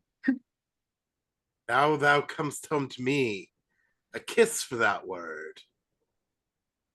No matter for a kiss, sir. Let it pass.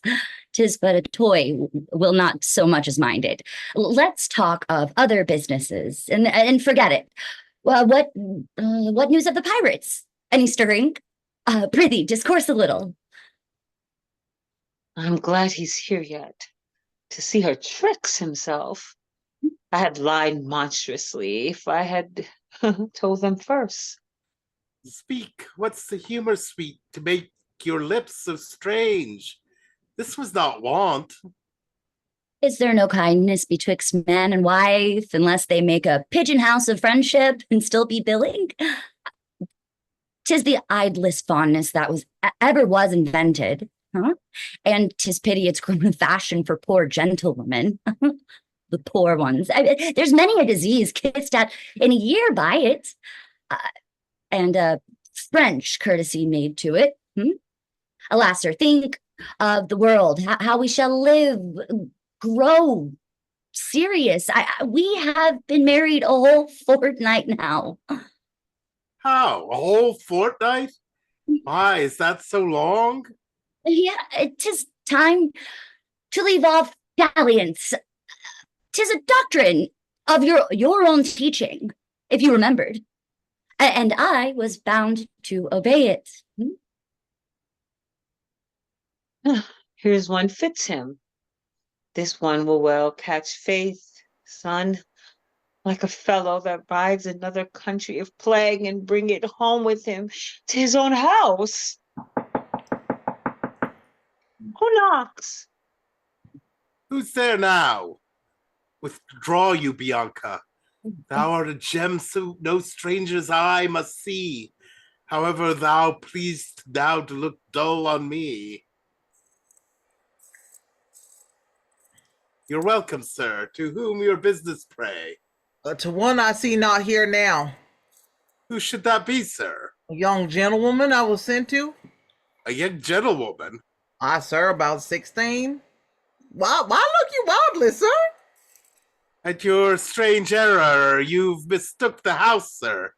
There's none such here, I assure you. I assure you, too, the man that sent me cannot be mistook. Why, who's that sent you, sir? The Duke. The Duke? Yep. He entreats her company at a banquet at Lady Livia's house. Troth, shall I tell you, sir, it is the most erroneous business that e'er your honest pains was abused with. I pray forgive me if I smile a little. I cannot choose a face there at an error so comical as this. I mean no harm, though. His grace has been most wondrous ill-informed. Pray so, return it, sir. What should her name be? Oh, that I shall tell you straight to, Bianca Capella. How, sir, Bianca? What do you call the other? Capella. Sir, it seems you know no such then. Who should this be? I never heard of the name. Then 'tis sure a mistake. What if you inquired in the next street, sir? I saw gallants there in the new houses that are built of late. 10 to 1, there you find her. Oh, nay, no matter. I'll return the mistake and seek no further. Use your own will and pleasure, sir. You're welcome. Mm-hmm. What shall I think of first? Come forth, Bianca. Thou art betrayed, I fear me. Betrayed? How, sir? The Duke knows thee. Knows me? How know you know that, sir? Has got thy name. Aye, and my good name, too. That's worse than Twain. How comes this work about? How should the Duke know me? Can you guess, Mother? Not I with all my wits. Sure we kept house close. Kept close? Not all the locks in Italy can keep you women so. You've been gadding and ventured out at twilight to the court green yonder, and met the gallant bowlers coming home. Without your masks, both of you all be hanged else. Thou hast been seen, Bianca, by some stranger. Never excuse it. I'll not seek the way, sir. Do you think you've married me to hew me up, not to be seen? What would you make of me? A good wife, nothing else. Why are some that are seen every day, else the devil take 'em? No more, then. I believe all virtuous in thee, without an argument. 'Twas but thy hard chance to be seen somewhere. There lies all the mischief. But I have devised a riddance. Now I can tell you, son, the time and place. When? Where?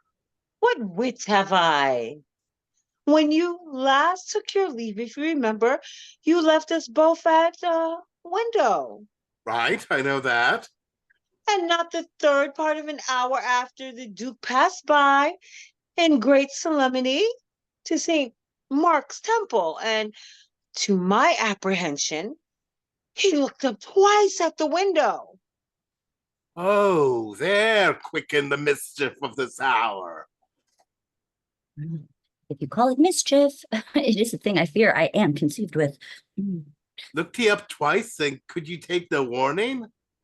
Whoa, why once may do it much harm. Son of 1,000. Do do not you know one spark has fired a house as well as a whole furnace? My heart flames for it. Yet let's be wise and keep all smothered closely. I have bethought a means.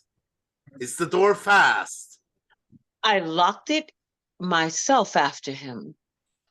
You know, mother, at the end of the dark parlor, there's a place so artificially contrived for a conveyance, no search could ever find it. When my father kept it in for manslaughter, it was his sanctuary. There will I lock my life's best treasure up, Bianca. Would you keep me closer yet? Have you the conscience? You're the best to even choke me up, sir. You make me fearful of your health and wits. You cleave to such wild courses. What's the matter? Why are you so insensible of your danger to ask that now? The Duke himself has sent for you to Lady Livia's, to a banquet, forsooth. Now, I beshrew you heartily. He was so, and you, the man, would never yet vouchsafe to tell me on it till now, huh? And you show your loyalty and honesty at once, and so, farewell, sir. Bianca, whither now? Why not? Why, to the Duke, sir? You say he sent for me. Thou dost not mean to go, I hope. No, I shall prove unmannerly, rude, and uncivil, and mad, and imitate you. Come, mother. Come follow his humor. Just no longer we shall be all executed for treason shortly. Not I, faith. I'll first obey the Duke and a taste of a good banquet. I'm of thy mind, I'll step, but fetch 2 handkerchiefs to pocket up sweetmeats and overtake thee. Why, here comes an old wench who trot into a bod now. Oh, for some dry sucket or colton marchpane. Oh. Oh, thou, the right time of man's misery, wedlock, when all his thoughts like overladen trees crack with the fruits they bear, and cares and jealousies. Oh, that's a fruit that ripens hastily after 'tis knit to marriage. Begins as soon as the sun shines upon the bride a little to show color. Blessed powers! Whence comes this alteration?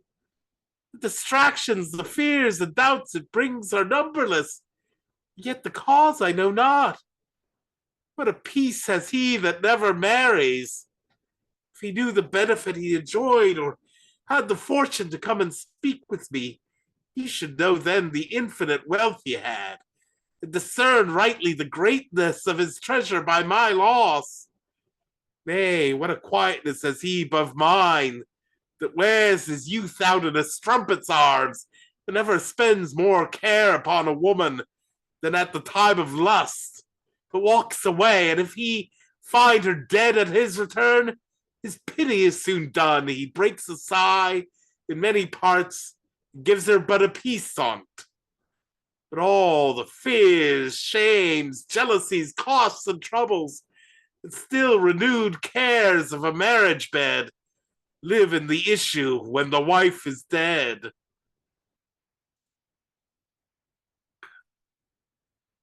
Yes. A good perfection to your thoughts? The news, sir? Oh, you were pleased of late to pin an error on me. You must not shift another in your stead too. The Duke has sent me for you. How? For me, sir? Uh-huh. I see then 'tis my theft. We're both betrayed. Well, I'm not the first has stolen away a maid.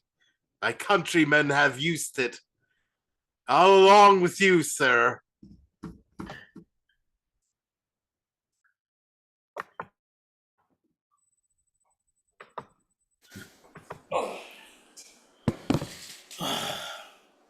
Take you a special note of such a gentlewoman. She's here on purpose. I have invited her, her father and her uncle to this banquet. Mark her behavior well. It does concern you, and what her good parts are, as far as time and place can be modestly require a knowledge of, shall be laid open to your understanding. You know, I'm both your guardian and your uncle. My care of you is double, ward and nephew, and I'll express it here. Faith, I should know her now by her mark among 1,000 women. A little pretty deft and tidy thing, you say? Right. With a lusty sprouting sprig in her hair? Thou goest the right way still. Take one more mark. Take one mark more. Thou shalt never find her hand out of her uncle's, or else's out of hers, if she be near him. The love of kindred never yet struck closer than theirs to one another. He that weds her marries her uncle's heart too. Say you so, sir? Then I'll be asked to the church to both of them. Fall back. Fall back. Here comes the Duke. He brings a gentlewoman. I should fall forward, rather. Come, Bianca, of purpose sent into the world to show perfection once in a woman. I'll believe henceforward they have every one a soul too, against all the uncourteous opinions that man's uncivil rudeness ever held of them. Glory of Florence, light into mine arms. Yon comes a grudging man will chide you, sir. The storm is now in its heart, and I would get nearer and fall here if it durst. It pours down yonder. If that be he, the weather shall soon clear. List, and I'll tell thee how. Kissing too. I see 'tis plain lust now, adultery boldened. Will it prove anon when 'tis stuff full of wine and sweetmeats, being so impudent fasting? We have heard of your good parts, sir, which we honor with our embrace and love. Is not the captainship of Rouen citadel, since the last deceased, supplied by any yet?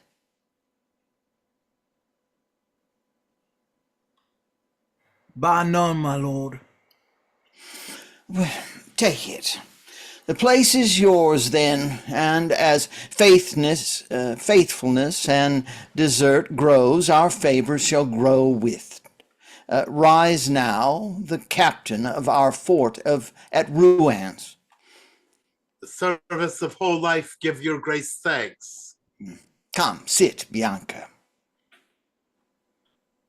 This is some good yet, more than e'er I looked for. A fine bit to stay a cuckold stomach. All preferment that springs from sin and lust shoots up quickly as gardeners' crops do in the rottenest grounds. So is all means raised from base prostitution in like a salad growing upon a dunghill. I'm like a thing that never was yet heard of, half merry and half mad, much like a fellow that eats his meat with a good appetite and wears a plague sore that would fright a country, or rather like the barren hardened ass that feeds on thistles till he bleeds again, Such is the condition of my misery.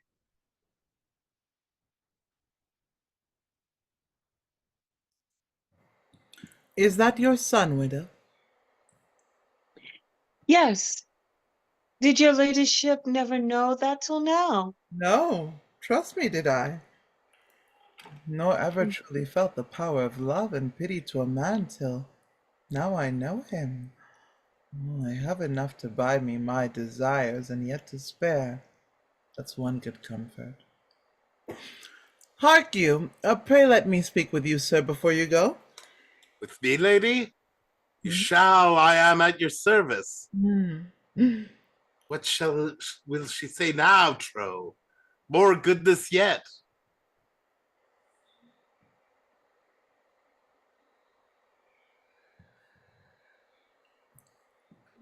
I see her now, I'm sure. The ape's so little, I shall scarce feel her. I have seen almost as tall as she sold in the fair for 10 pence. See how she simpers it, as if marmalade would not melt in her mouth. She might have the kindness, of faith, to send me a gilded bull from her own trencher, a ram, a goat, or somewhat to be nibbling.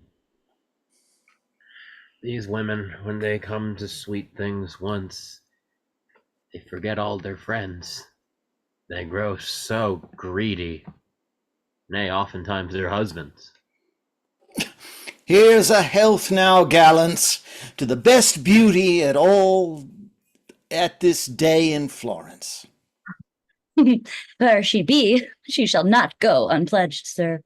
Nay, you're excused for this. Who? I, my lord? Yes, by the law of Bacchus, plead your benefit. You are not bound to pledge your own health, lady. That's a good way, my lord, to keep me dry. Nay, then I will not offend Venus so much. Let Bacchus seek his mends in another court. Here's to thyself, Bianca. Nothing comes more welcome than that name, to that name, than your grace. So. Here stands the poor thief now that stole the treasure, and he's not thought on. Ours is near kin now to a twin misery born into the world. First, the hard, conscious worldling. He hoards wealth up. Then comes the next, and he feasts all upon it. One's damned for getting, the other for spending on it. Oh, equal justice, thou hast met my sin with the full weight. I'm rightly now oppressed. All her friends' heavy hearts lie in my breast. Methinks there is no spirit mongst us gallants, but what divinely sparkles from the eyes of bright Bianca. We sat all in darkness, but for that splendor. Who was told us lately of a match-making rite, a marriage tender? 'Twas I, my lord. 'Twas you indeed. Where is she? This is the gentlewoman. My lord, my daughter? Why, here's some stirring yet. Oh, she's a dear child to me. Oh, that must needs be. You say she is your daughter? Well, nay, my good lord, dear to my purse, I mean. Beside my person, I ne'er reckoned that, but she has the full qualities of a gentlewoman. I have brought her up to music, dancing, whatnot, that may commend her sex and stir her husband. And which is he now? This young heir, my lord. What is he brought up to? To cat and trap. My lord, he's a great ward, wealthy but simple. His parts consist in acres. Oh, wise acres. You spoke him in a word, sir. Alas, poor gentlewoman, she is ill bestead, and unless she's dealt with the wild Weisler and laid more provision for her youth, fools will not keep in summer. No, nor such wives from whores in winter. Yea, the voice too, sir. Ay, and a sweet breast too, my lord. I hope, or I have cast away my money wisely. She took her prick song earlier, my lord, than any of her kindred ever did. A rare child, though I say'st, but I not have the baggage here so much. 'Twould make her swell straight, and well, maids of all things must not be puffed up. Let's turn us to a better banquet, then. For music bids the soul of a man to a feast. And that's indeed a noble entertainment, worthy Bianca's self. You shall perceive, beauty. Our Florentine damsels are not brought up idly. They are wiser of themselves, it seems, my lord, and can take gifts when goodness offers them. True. And damnation has taught you that wisdom. You can take gifts too. Oh, that music mocks me.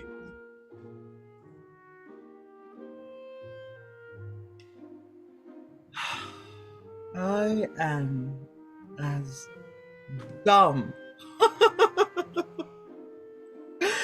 to any language now, but loves as one that never learned to speak.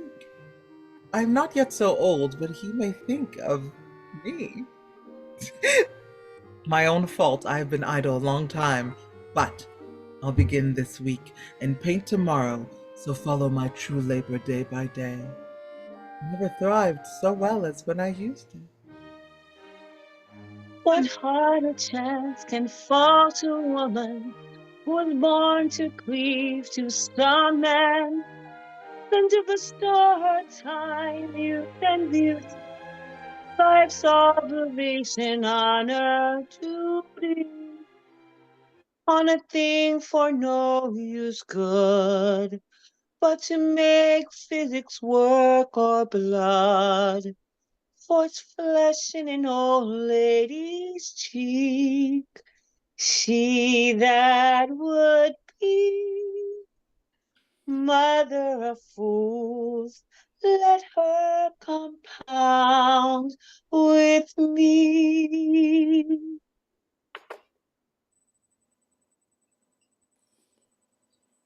Here's a tune indeed. Pish. I had rather hear one ballad sung in the nose now of the lamentable drowning of fat sheep and oxen than all these simpering tunes played upon cats' guts and sung by little kitlings. How like you her breast now, my lord? Her breast? Huh. He talks as if his daughter had given suck before she were married, as her betters have. Oh. The next he praises sure will be her nipples. Methinks now such a voice to such a husband is like a jewel of unvalued worth, hung at a fool's ear. May it please your grace to give her leave to show another quality? Marry as many good ones as you will, sir. The more the better welcome. The less the better practice. That soul's black a deed that cannot commend virtue. But who keeps it? The executioner will say to a sick beggar, Heaven comfort thee, though he give none himself. This good is common. Will it please you now, sir, to entreat your ward to take her by the hand and lead her in a dance before the Duke?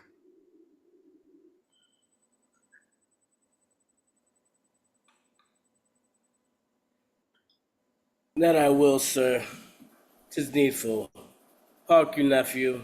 Nay, you shall see, young heir, what you've for your money without fraud or imposture. Dance with her? Not I, sweet Guardianer. Do not urge my heart to it. 'Tis clean against my blood. Dance with a stranger? Let whose will do it. I'll not begin first with her. No, fear not, fool. She's took a better order. Why, Who shall take her then? Some other gentleman. Look, there's her uncle, a fine-tempered reveler. Perhaps he knows the manner of her dancing too. I'll have him do it before me. I have sworn guardianer. Then may I learn the better.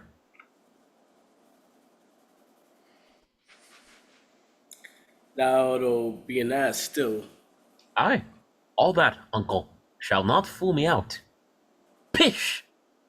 I stick closer to myself than so. I must entreat you, sir, to take your niece and dance with her. My ward's a little willful. He would have you show him the way.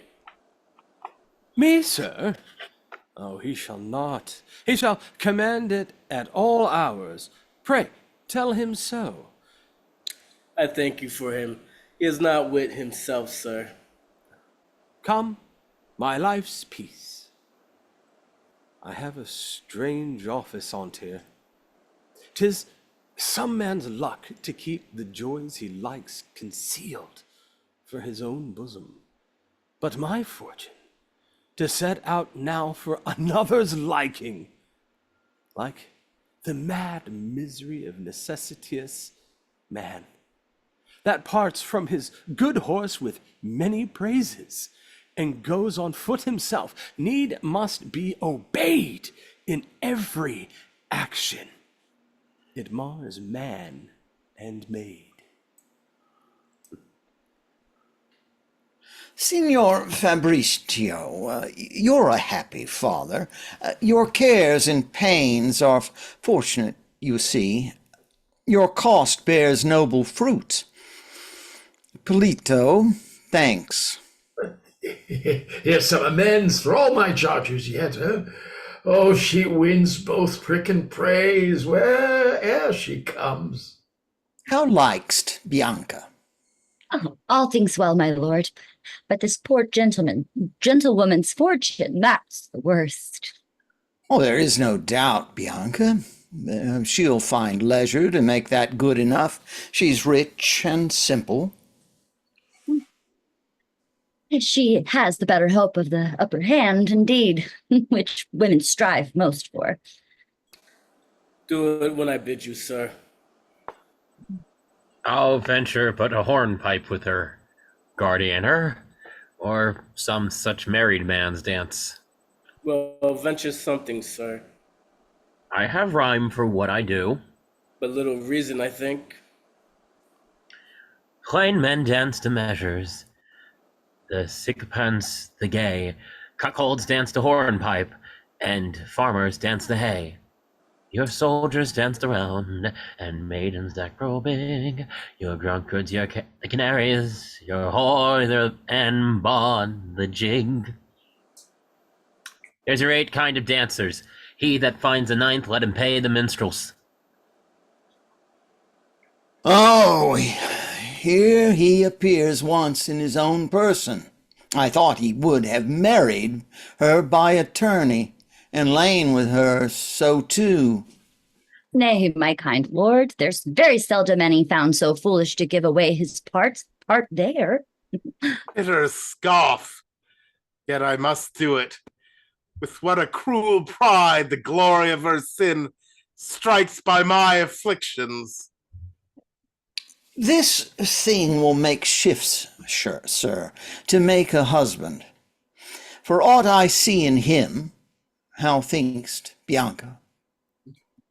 Faith, an ill-favored shift, my lord, methinks.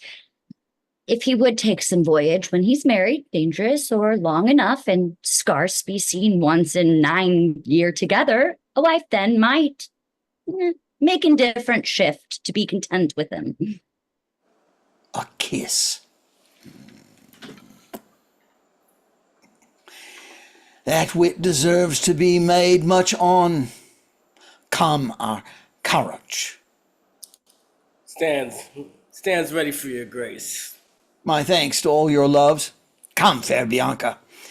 We have took special care of you and provided your lodging near us now. Your love is great, my lord. Once more our thanks to all.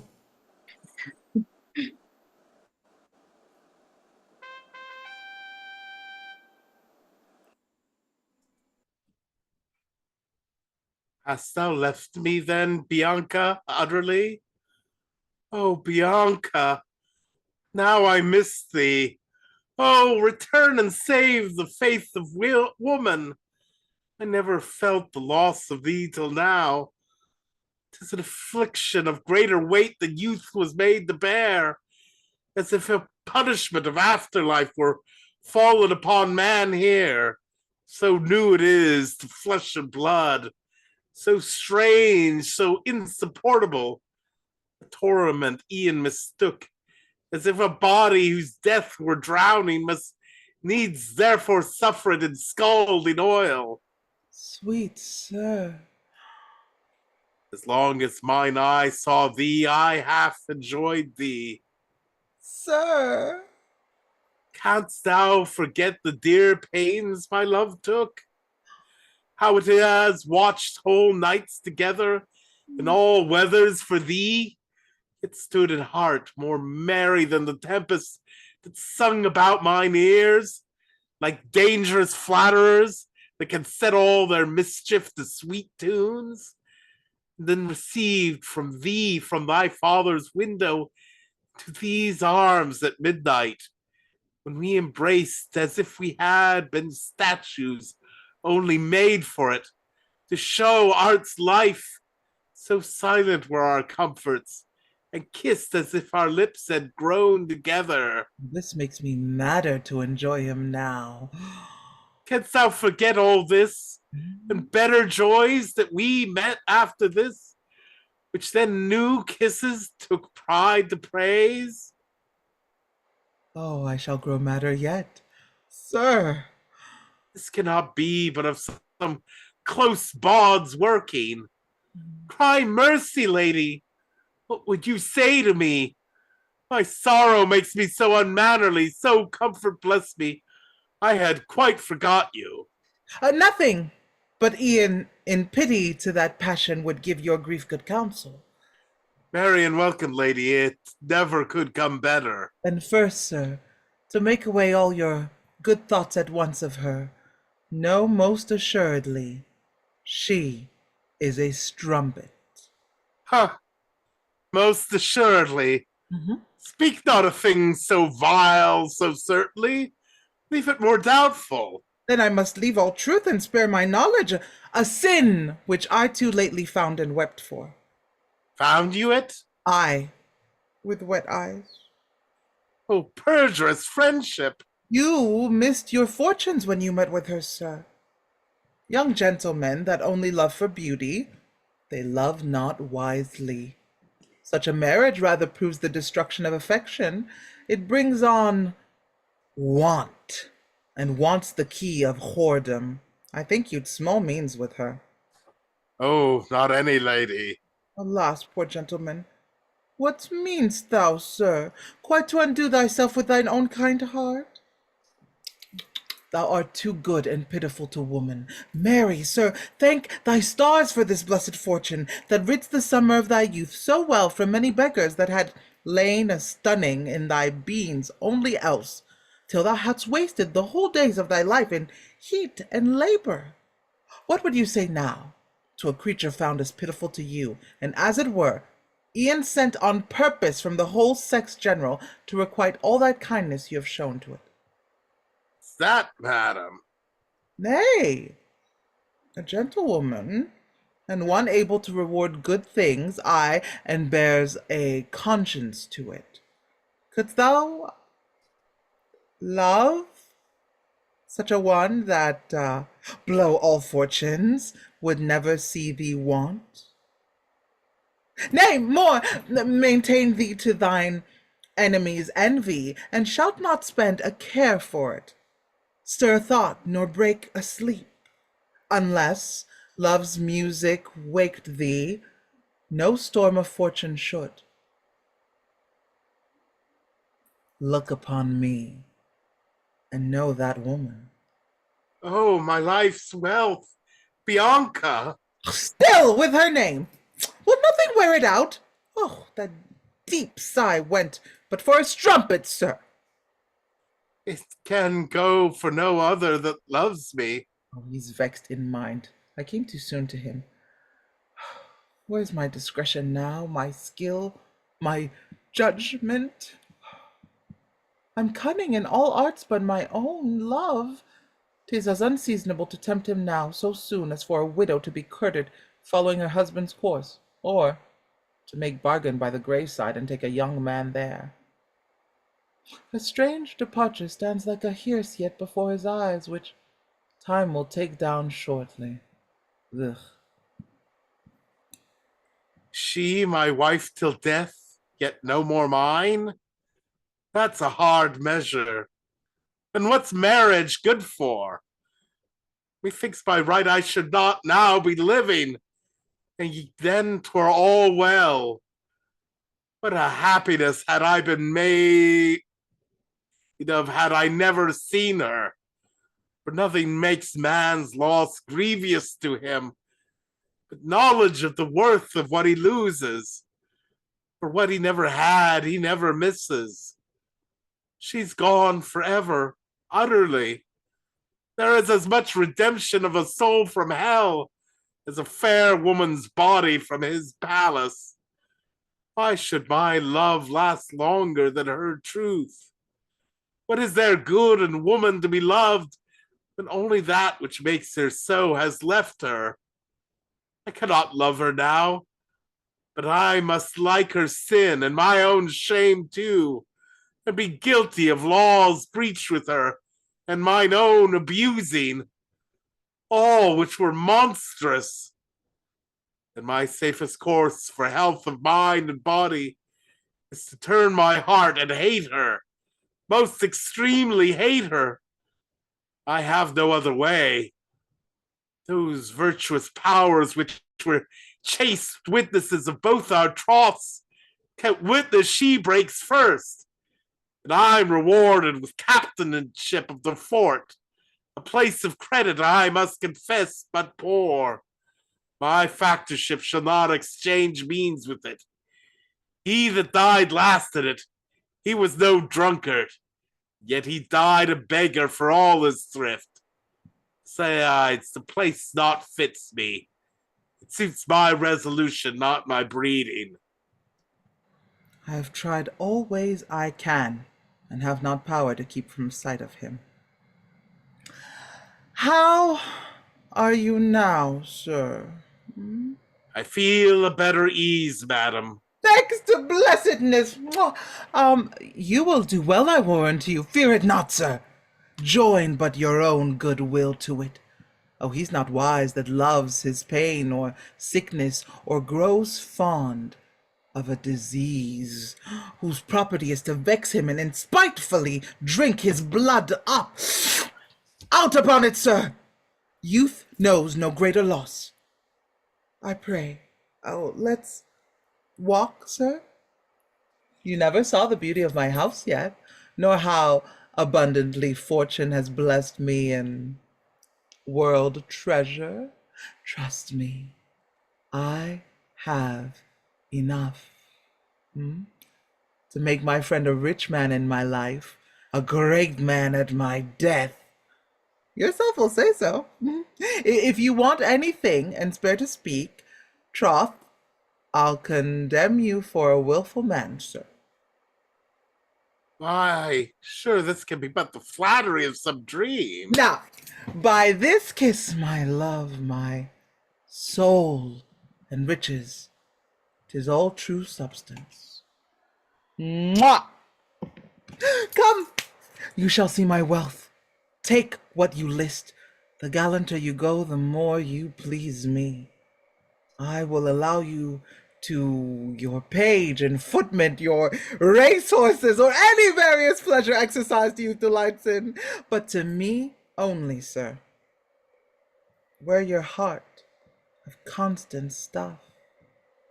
Do but you love enough, I'll give enough. Troth, then, I'll love enough and take enough. Then we are both pleased enough.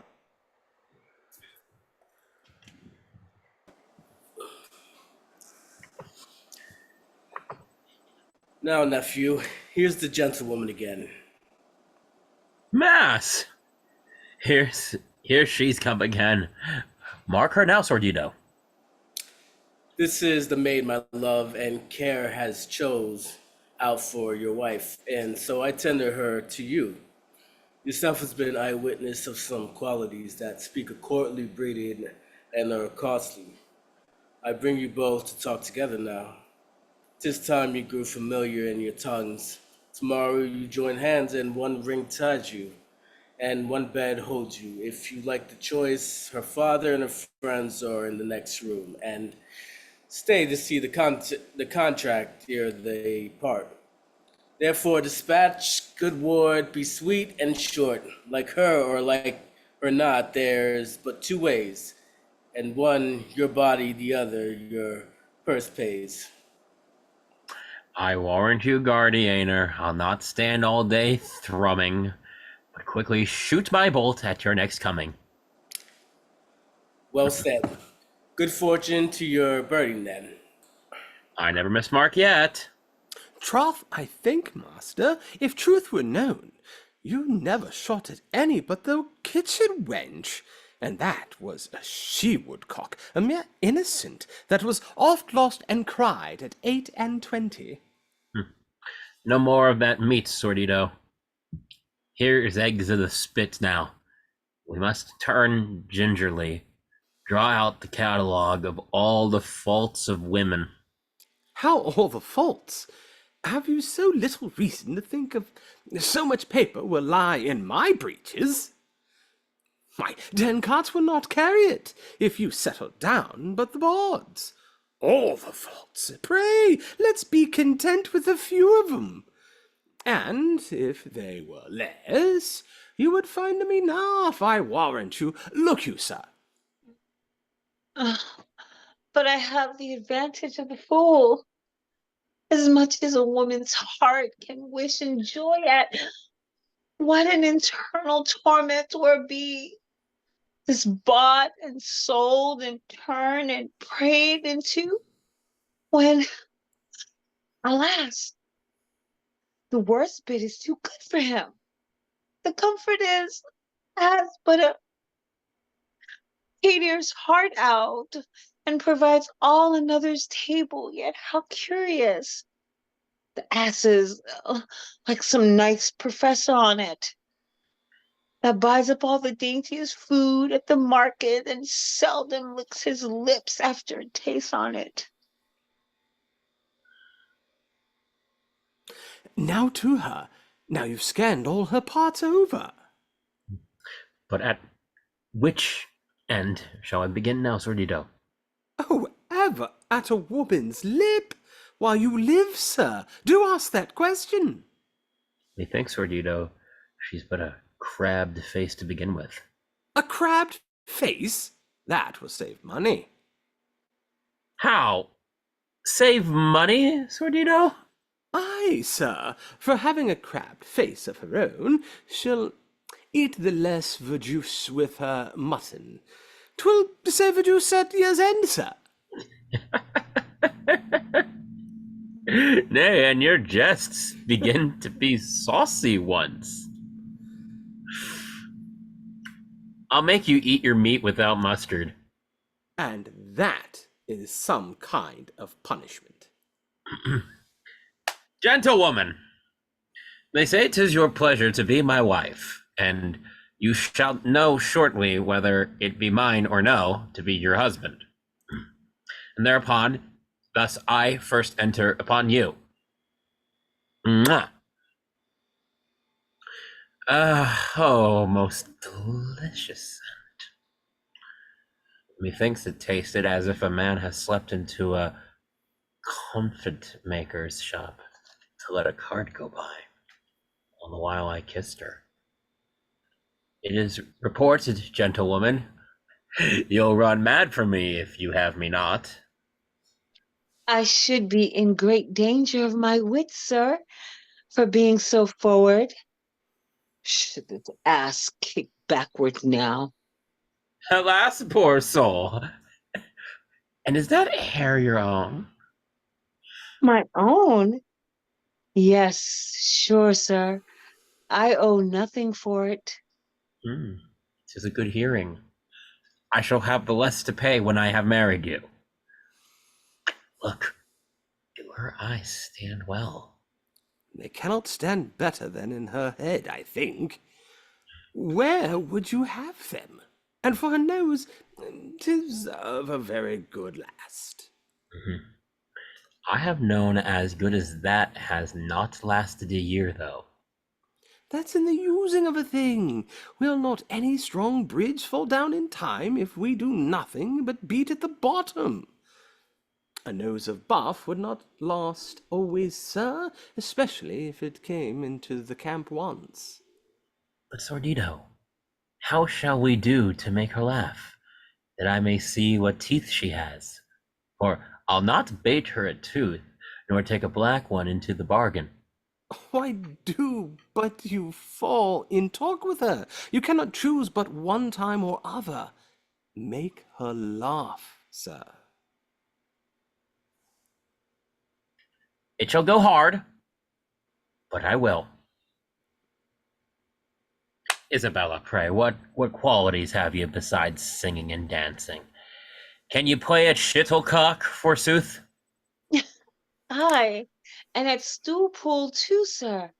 I have great luck at it. Why, can you catch a ball well? I have catched two in my lap at one game. What? Have you, woman? I must have you learn to play at trap, too. Then you're full and whole. Anything that you will please to bring me up to, I shall take pains to practice. 'Twill not do, Sordido. You shall never get her mouth open wide enough. No, sir. That's strange. Then here's a trick for your learning. Look! Look now! Look now! Quick there! Pox of that scurvy mannerly trick with handkerchief. It hindered me a little, but I am satisfied. When a fair woman gapes and stops her mouth so, it shows like a cloth stopple in a cream pot. I have fair hope of her teeth now, Sordido.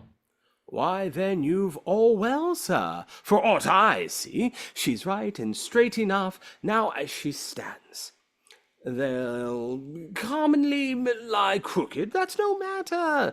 Wise gamesters never find fault with that. But, I still so. I'd fain mark how she goes, and then I have all. For of all creatures, I cannot abide a splay-footed woman. She's an unlucky thing to meet in the morning. Her heels keep together so, as if she were beginning an Irish dance still, and the wriggling of her bum playing the tune to it. But I have bethought a cleanly shift to find it. Dab down as you see me, and peep of one side. When her back's towards you, I'll show you the way. And you shall find me apt enough to peeping.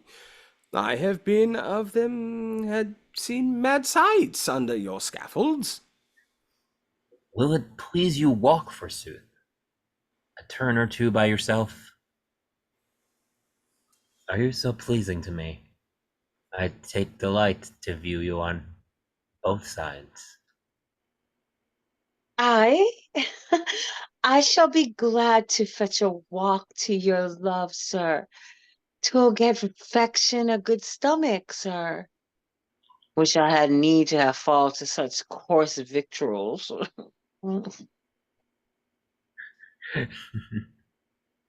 Now go thy ways for a clean treating wench, as ever man in modesty peeped under.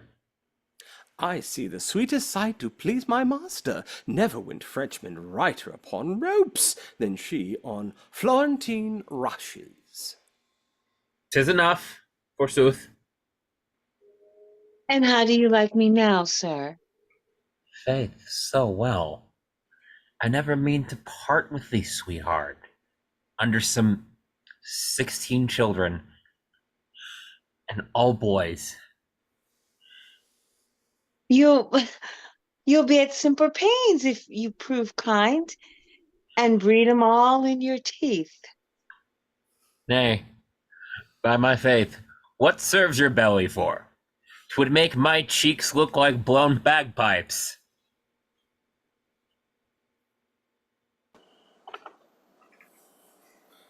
How now, ward and nephew, gentlewoman and niece? Speak. Is it so or not? 'Tis so. We are both agreed, sir.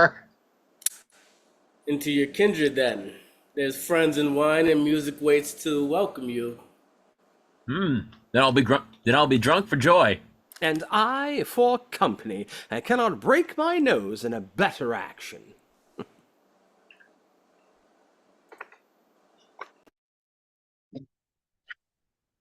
How go your watches, ladies? What's o'clock now? By mine full 9. By mine a quarter past. I said mine by St. Mark's. So don't the niece they say goes truer. But that's your opinion, madam, because you love a gentleman of the name. He's a true gentleman then.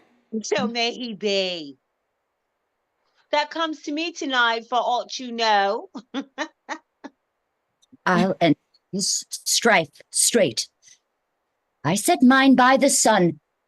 I love to be set by the best. One shall not then be troubled to set often. You do wisely in it. If I should set my watch, as some girls do, by every clock in the town, 'twould ne'er go true. And too much turning of the dial's point, or tampering with the spring, might in small time spoil the whole work too. Here it wants of 9 now. It does indeed, forsooth, mine's nearest truth yet. Yet I found her lying with an advocate which shewed like 2 false clocks together in one parish. Oh, now, I thank you, ladies. I desire a while to be alone. And I'm nobody. Methinks, unless I have one or another with me.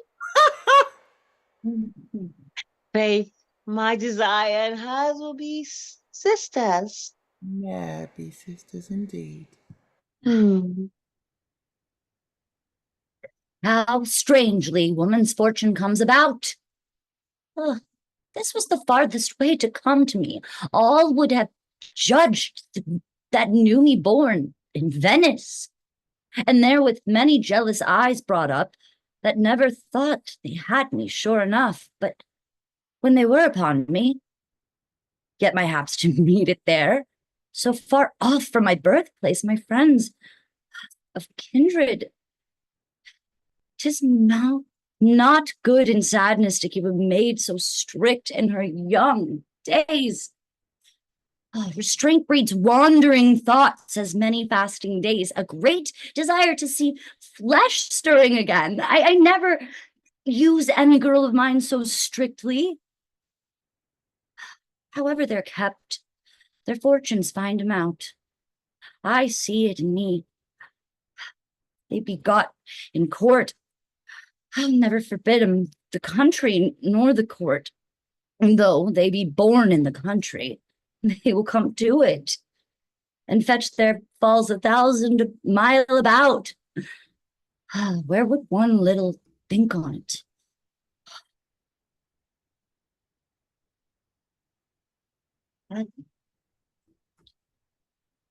Oh, I long to see how my despiser looks. Now she's come here to court. These are her lodgings. She's simply now advanced. I took her out of no such window I remember first. That was a great deal lower and less carved. how now? What silkworm is this? In the name of pride, what is it, he? A bow in the hand to your greatness. You must now have 3 legs, I take it, must you not? Then I must not take another. I take it. Must you not? Oh, that is you. Hold, sorry. Then I must take another. I shall want else the service I should have. You have but two there. You're richly placed. Methinks you're wondrous brave, sir. A sumptuous lodging. You've an excellent suit there. A chair of velvet. Is your cloak lined through, sir? You're very stately here. Faith, something proud, sir. Stay. Let's see your cloth of silver slippers. Who's your shoemaker? He's made you a neat boot. Will you have a pair? The Duke will lend you spurs. Yes, when I ride. 'Tis a brave life you lead. I ne'er see you in such good clothes in my time. Your time? Sure, I think, sir, we both thrive best asunder. You're a whore. Fear nothing, sir. An impudent, spiteful strumpet. Oh, sir, you give me thanks for your captainship. I thought you had forgot all your manners. And despite thee as much, look there read. Vex, gnaw. There shalt find there I am not love-starved. The world was never yet so cold or pitiless. There was ever still more charity found out than at one proud fool's door, and 'twere hard, if faith, if I could not pass that. Read to thy shame there. A cheerful and a beauteous benefactor too, has e'er erected the good works of love. Lady Livia, is it possible? Her worship was my pandress? She dote and send and give, and all to him. Why, here's a bawd, plagued home. Oh, simply, you're simply happy, sir, yet I will not envy you. No court saint, not thou. You keep some friend of a new fashion. There's no harm in your devil, he's a suckling. But he will breed teeth shortly, will he not? Take heed you play not then too long with him. Yes, and the great one too. I shall find time to play a hot religious bout with some of you. Perhaps drive you in your course of sins to their eternal kennels. I speak softly now. 'Tis manners in a noble woman's lodgings, and I well know all my degrees of duty. But come I to your everlasting parting once, thunder shall seem soft music to that tempest. 'Twas said last week there would be a change of weather, when the moon hung so and belike you heard it. Why, here's sin made, and ne'er a conscience put to it. A monster with all forehead and no eyes. Why do I talk to thee of sense or virtue, that art as dark as death? As much madness to set light before thee, as to lead blind folks to see the monuments, which they may smell as soon as they behold. Marry, oft times their heads, for want of light, may feel the hardness of him. So shall thy blind pride my revenge and anger. Thou canst not see it now, and it may fall at such an hour when thou least seest of all. So to an ignorance darker than thy womb, I leave thy perjured soul. A plague will come. Get you gone first, and then I fear no greater, nor thee will I fear long. I have this sauciness soon banished from these lodgings, and the rooms perfumed well after the corrupt air it leaves. His breath has made me almost sick. Oh, and dropped a poor base startup. Life! fair clothes by foul means comes to rail and show him. Who's that? By your mercy, sir. Prithee, who's that? Former thing, my lord, to whom you gave the captainship. He eats his meat with grudging still. Still. He comes vaunting here of his new love and the new clothes she gave him, Lady Livia. But why, who but she now, his mistress? Lady Livia? Be sure of what you say. He showed me her name, sir. In perfumed paper, her vows, her letter with an intent to spite me. So his heart said, and his threats made it good. They were as spiteful as ever malice uttered, and as dangerous should his hand follow the copy. But that must not. Do not you vex your mind. Pray thee to bed. Go. All shall be well and quiet. I love peace, sir.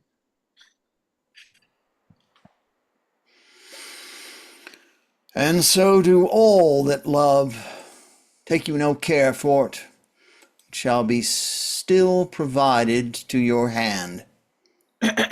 Who's near us here? My lord, Seek out Hippolyto, brother to Lady Livia, with all speed. he was the last man I saw, my lord. Make haste. He is a blood soon stirred, and as he's quick to apprehend a wrong, he's bold and sudden in bringing forth a ruin. I know likewise the reputation of his sister's honors, as dear to him as life-blood to his heart. Besides, I'll flatter him with a goodness to her, which I now thought on, but ne'er meant to practice, because I know her base, and that wind drives him. The ulcerous reputation feels the poise of lightest wrongs, as sores are vexed with flies. He comes. Hippolyto, welcome. My loved lord. How does that lusty widow, thy kind sister? Is she not sped yet of a second husband? A bedfellow she has, I ask. Of him, my lord? Yes, of a bedfellow. Is the news so changed to you?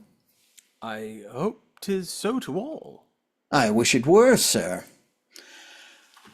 But 'tis confessed too fast. Her ignorant pleasures, only by lust instructed, have received into their services an impudent boaster, one that does raise his glory from her shame, and tells the midday sun what's done in darkness. Yet, blinded with her appetite, wastes her wealth, buys her disgraces at a dearer rate than bounteous housekeepers purchase their honor. Nothing sads me so much as that in love to thee and to thy blood I had picked out a worthy match for her, the great Leantio, high in her favor and in all men's thoughts. Oh, thou destruction of all happy fortunes, unsated blood! Know you the name, my lord, of her abuser? One Leantio. He's a factor. He ne'er made so brave a voyage by his own talk. Oh, the poor old widow's son! I humbly take my leave. I see 'tis done. Give her good counsel, make her see her error. I know she'll hearken to you. Yes, my lord, I make no doubt as I shall take the course, which she shall never know till it be acted, and when she wakes to honor, then she'll thank me for't. I'll imitate the pities of old surgeons to this lost limb, who ere they should show their art, cast one asleep, then cut the diseased part, So out of love to her I pity most. She shall not feel him going till he's lost. Then she'll commend the cure.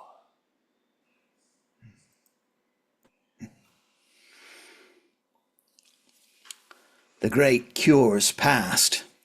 I count this done already. His wrath's sure, and speaks an injury deep. Farewell, Leantio. This place will never hear thee murmur more. Our noble brother, welcome. Set those lights down. Depart till you be called. There's serious business fixed in his looks. Nay, it inclines a little to the dark color of a discontentment. Brother, what is't commands your eye so powerfully? Speak, you seem lost. The thing I look on seems so to my eyes lost forever. You look on me. What a grief 'tis to a religious feeling, to think a man should have a friend so goodly, so wise, so noble, nay, a duke, a brother, and all this certainly damned. How? 'Tis no wonder, if your great sin can do't. There you look up for thinking of a vengeance? There you sleep for fear of never waking but to death, and dedicate into a strumpet's love the strength of your affections, zeal, and health. Here you stand now. Can you assure your pleasures? You shall once more enjoy her, but once more, alas, you cannot. What a misery 'tis then to be more certain of eternal death than of a next embrace. Nay! Shall I show you how more unfortunate to stand in sin than the low private man? All his offences, like enclosed grounds, keep but about himself and seldom stretch beyond his own soul's bounds. And when a man grows miserable, 'tis some comfort when he's no further charged than with himself. 'Tis a sweet ease to wretchedness. But great man, every sin thou committest shows like a flame upon a mountain. 'Tis seen far about, and with a big wind made of popular breath, the sparkles fly through cities. Here one takes, another catches there, and in short time waste all to cinders. But remember till, what burnt the valleys first came from the hill. Every offense draws his particular pain. But his example proves the great man's bane. The sins of mean men lie like scattered parcels of an imperfect bill.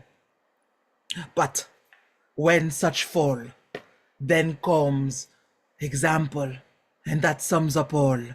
And this your reason grants. If men of good lives who by their virtuous actions stir up others to noble and religious initiation, receive the greater glory after death, a sin must needs confess. What may they feel in height of torments and in weight of vengeance? Not only they themselves not doing well, but set a light up to show men to hell. If you have done, I have. No more, sweet brother. No time spent in goodness is too tedious. This had not been a moment's space in lust now. How dare you venture on eternal pain that cannot bear a minute's reprehension? Methinks you should endure to hear that talked of which you to strive to suffer. My brother, what were you if you were taken now? My heart weeps blood to think on't. 'Tis a work of infinite mercy. You can never merit. that yet you're not death-struck. No, not yet. I dare not stay you long, for fear you should not have time enough allowed you to repent in. There's but this wall betwixt you and destruction. When you're at strongest, and but poor thin clay, think upon't, brother. Can you come so near it for a fresh strumpet's love, and fall into a torment that knows neither end nor bottom, for beauty, but the deepness of a skin, and that not of their own either? Is she a thing whom sickness dare not visit, or age look on, or death resist? Does the worm shun her grave? If not, as your soul knows it, why should lust bring man to lasting pain for rotten dust? Brother of spotless honor, let me weep the first of my repentance in thy bosom, and show the blessed fruits of thy thankful spirit.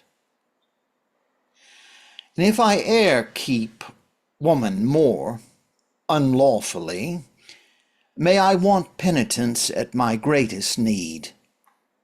And wise men know there is no barren place threatens more famine than a dearth in grace. Why, here's a conversion. Is at this time, brother, sung for a hymn in heaven, and at this instant the powers of darkness groan, makes all hell sorry. First I praise heaven, then in my work I glory. Who's there attends without? My lord. Take up those lights. There is a thicker darkness when they came first. The peace of a fair soul keep with my noble brother. Joys be with you, sir.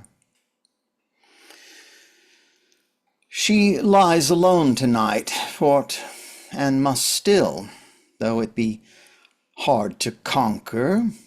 But I have vowed never to know her as a strumpet more, and I must save my oath. If fury fail not, her husband dies tonight, or at the most lives not to see the morning spent tomorrow.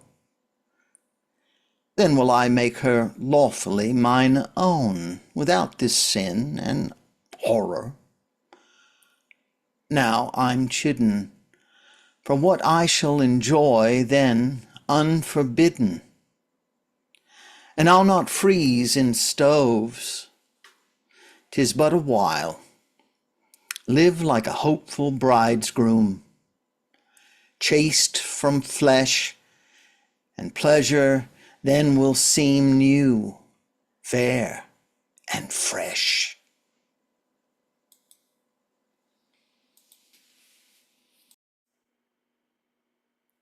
The morning so far wasted, yet his baseness so impudent. See if the very sun does not blush at him. Dare he do thus much, and know me alive? But case one me must be vicious, as I know myself monstrously guilty, as a blind time made for't. He might use only that. 'Twere conscionable. Art, science, closeness, subtlety, and darkness are fit for such a business. But there's no pity to be bestowed on an apparent sinner, an impudent daylight lecher. The great zeal I bear to her advancement in this match with Lord Leantio, as the Duke has wrought it, to the perpetual honor of our house, puts fire into my blood to purge the air of this corruption. Fear it spread too far, and the poison the whole hopes of this fair fortune. I love her good so dearly that no brother shall venture farther, for a sister's glory than I for her preferment. Once again, I'll see that glistering whore shines like a serpent now the court sun's upon her. Page! Anon, sir. I'll go in state too. See the coach be ready. I'll hurry away presently. Yes, you shall hurry, and the devil after you. Take that at setting forth. Hippolito strikes. Now, and you'll draw. We are on equal terms, sir. Thou took'st advantage of my name in honor upon my sister. I ne'er saw the stroke come till I found my reputation bleeding, and therefore count it I no sin to valor to serve thy lust so. Now, we are of even hand. Take your best course against me, you must die. How close sticks envy to man's happiness.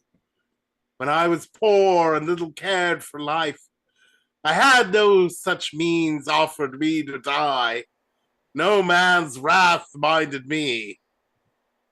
Slave, I turn this to thee, to call thee to account for wound lately of a base stamp upon me. 'Twas most fit for a base metal. Come and fetch one now more noble than. For I will use thee fairer than thou hast done thy soul or our honor. And there I think 'tis for thee. They fight. Help! Help! Oh, part him! False wife, I feel now thou'st pray hardly for me. Rise, strumpet by my fall. Thy lust may reign now. My heartstring and the marriage knot that tied thee break both together. Leantio dies. There I heard the sound on't, and never liked string better. Oh, 'tis my brother. Are you hurt, sir? Not anything. Blessed fortune, shift for thyself. What is he thou hast killed? Our honor's enemy. Oh? Leantio? My love's joy? Wounds stick upon thee as deadly as thy sins. Art thou not hurt? The devil take that fortune, and he dead? Drop plagues into thy bowels without voice, secret and fearful. Run for officers. Let him be apprehended with all speed, for fear he scape away. Lay hands on him. We cannot be too sure 'tis wilful murder. Oh, you do heaven's vengeance, and the law just service. You know him not as I do. He's a villain, as monstrous as a prodigy and as dreadful. Will you but entertain a noble patience, till you but hear the reason, worthy sister? The reason? That's a jest hell falls a laughing at. Is there a reason found for the destruction of our more lawful loves? And was there none to kill the black lust twixt thy niece and thee that has kept close so long? Oh yes, everyone. Too true, sir. There she stands. Let her deny it. The deed cries shortly in the midwife's arms, unless the parent's sin strike it stillborn, and if you be not deaf and ignorant, you'll hear strange notes ere long. Look on me, wench! 'Twas I betrayed thy honor subtly to him under a false tale. It lights upon me now. His arm has paid me home upon thy breast, my sweet, beloved Leantio. Was my judgment and care and choice so devilishly abused, so beyond shamefully? All the world will grin at me? Oh, sordido, sordido! I'm damned! I'm damned! Damned? Why, sir? One of the wicked does not see it! A cuckold! A plain reprobate cuckold! Nay, and you be damned for that. Be of good cheer, sir. You've gallant company of all professions. I'll have a wife next Sunday, too, because I'll along with you myself. That will be some comfort yet. You, sir, that bear your load of injuries as I of sorrows, lend me your grief's strength to this sad burthen. My dear Leantio, who in life were action's flames were not nimbler, we will talk of things, may have the luck to break our hearts together. I'll list to nothing but revenge and anger, whose counsels I will follow. A wife, quotha. Here's a sweet plum tree of your gardener's graphing. Nay, there's a worse name belongs to this fruit yet, and you could hit on it, a more open one. For he that marries a whore looks like a fellow bound all his lifetime to a medlar tree. And that's good stuff.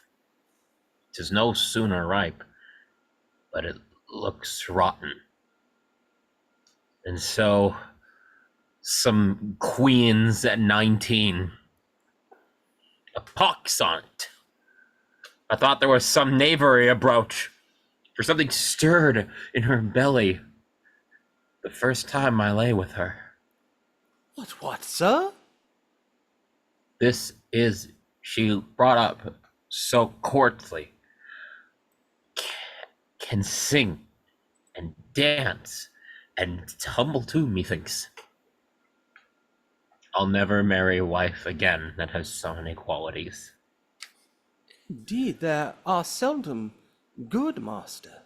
For likely when they are taught so many, they will have one trick more of their own finding out. Well, give me a wench, but with one good quality, to lie with none but her husband. And that's bringing up enough for any woman's breathing. This was the fault when she was tendered to me. You never looked to this. Alas, how would you have me see through a great farthingale, sir? I cannot peep through a millstone or in the going to see what's done in the bottom. Her father praised her breast. She'd the voice, forsooth. I marveled she sung so small indeed, being no maid. Now I perceive there's a young chorister in her belly. This breeds a singing in my head, I'm sure. 'Tis but the tune of your wife's syncopas danced in a featherbed. Faith, go lie down, master, and take heed your horns do not make holes in the pillow burrs. I would not batter brows with him for a hogshead of angels. He would prick my skull as full of holes as a scrivener's sandbox. Was ever maid so cruelly beguiled to the confusion of life, soul, and honor? All a woman's murdering I fair bring, her name no nearer to my blood than woman, and 'tis too much of that. Oh, shame and honor! In that small distance from man to me lies sin enough to make a whole world perish. 'Tis time we parted, sir, and left the sight of one another. Nothing can be worse to hurt repentance, for our very eyes are more poisonous to religion then bail six to them if any goodness. Rest in you, hope of comforts, fear of judgments. My request is I never may see you more. And so I turn me from you everlastingly. So in my hope to miss you. But for her, that does so dally with a sin so dangerous and lay a snare so spitefully for my youth. If the least means but favor my revenge, then I may practice the like cruel cunning.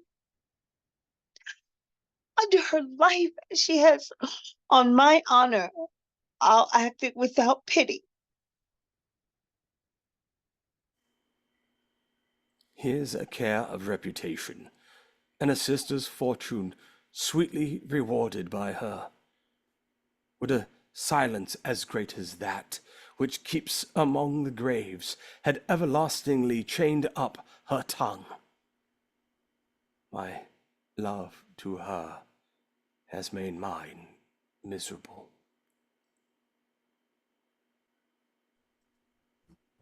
If you can but dissemble your heart's griefs now, be but a woman so far. Peace! I'll strive, sir.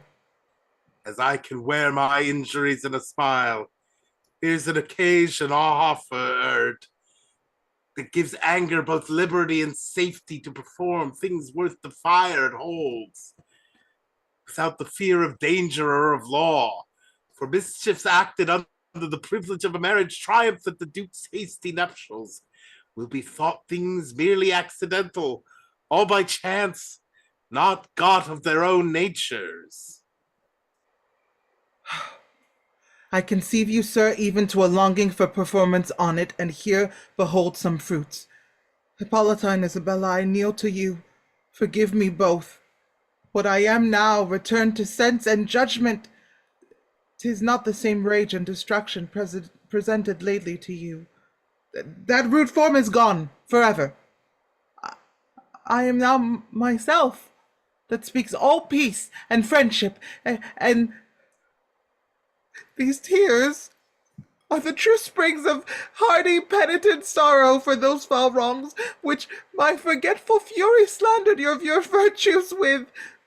This gentleman is well resolved now. I was never otherwise. I knew, alas, 'twas but your anger spake it, and I ne'er thought on it more. Pray rise, good sister. Here's a sweet amends made for a wrong now. As one that gives a wound and pays the surgeon. All the smart's nothing, the great loss of blood, or time of hindrance while I had a mother. I can dissemble too. What wrongs have slipped through anger's ignorance? Aunt, my heart forgives. Why, that's tuneful now. And what I did, sister, was all for honor's cause. What time to come will approve to you. Being awaked to goodness, I understand so much, sir, and praise now the fortune of your arm and of your safety, for by his death you'd rid me of a sin as costly as e'er woman doted on. Has pleased the Duke so well too, that, behold, sir, has sent you here your pardon, which I kissed with the most affectionate comfort when 'twas brought. Then was my fit just past. It came so well, methought, to glad my heart. I see his grace thinks on me. There's no talk now, but of the preparation for the great marriage. Does he marry her then? With all speed, suddenly, as fast as cost can be laid on with many thousand hands. This gentleman and I had once a purpose to have honored the first marriage of the Duke with an invention of his own. 'Twas ready, the pains well past, most of the charge bestowed on't. Then came the death of your good mother, niece, and turned the glory of it all so black. 'Tis a device would fit these times so well too. Art's treasury not better. If you'll join, it shall be done. The cost shall all be mine. You've my voice first. 'Twill well approve my thankfulness for the Duke's love and favour. What say you, niece? I am content to make one. Pot's full then. Your pages, madame, will make shift for Cupids. That will they, sir. You'll play your old part still. What is't? Good troth, I have e'en forgot it. Why, Juno Pronumba, the marriage goddess. 'Tis right indeed.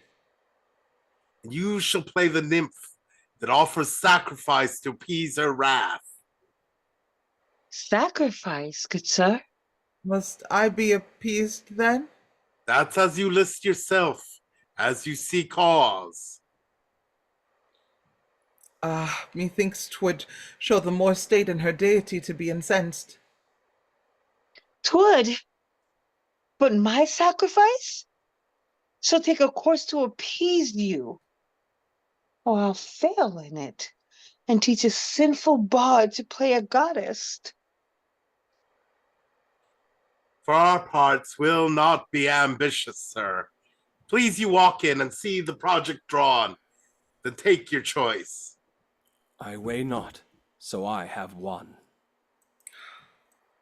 How much ado have I to restrain fury from breaking into curses. Oh, how painful 'tis to keep great sorrow smothered. Sure, I think 'tis harder to dissemble grief than love. Leantio, here the weight of thy loss lies, which nothing but destruction can suffice.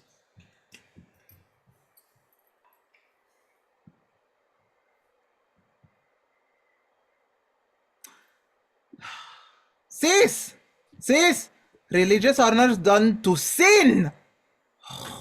Oh, disparage virtue's reference, and will pull heaven's thunder upon Florence. Holy ceremonies were made for sacred uses, not for sinful. Are these the fruit, huh? Of your repentance, brother? Better it had been you had never sorrowed than to abuse the benefit and return to worse than where sin left you. Vowed you then never to keep strumpet more? And are you now so swift in your desires to knit your honor and your life fast to her? Oh, is not sin sure enough to wretched man? But he must bind himself in chains to it? Where's?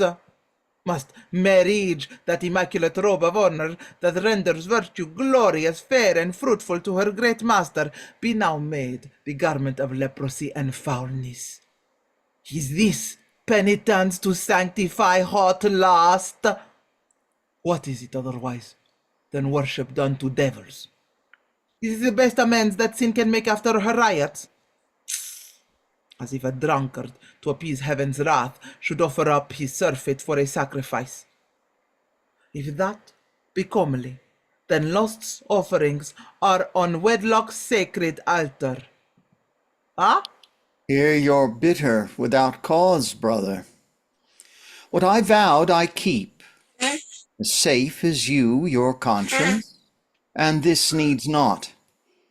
I taste more wrath in't than I do religion, and envy more than goodness.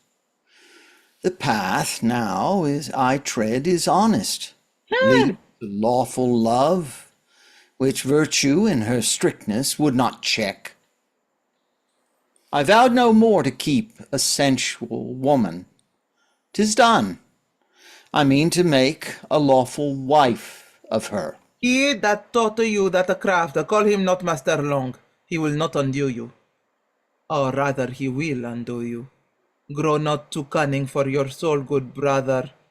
Is it enough to use adulterous thefts and then take sanctuary in marriage? I grant, so long as an offender keeps close in a privileged temple his life safe.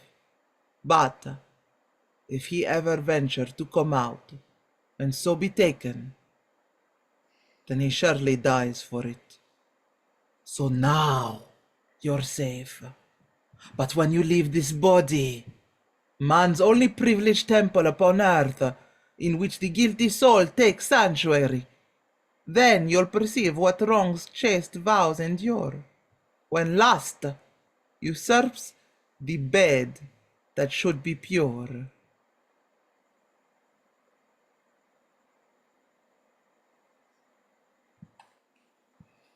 Strumpet, what have you to say? Sir, I have read you over all this while in silence, and I find great knowledge in you and severe learning. Yet amongst all your virtues, I see not charity written, which some call the firstborn in religion. And I wonder I cannot see it in yours. Believe it, sir. There is no virtue can be sooner missed or later welcomed. It begins the rest, or later welcome, and sets them all in order. Heaven and angels take great delight in a converted sinner. Why should you then, a servant and professor, differ so much from them?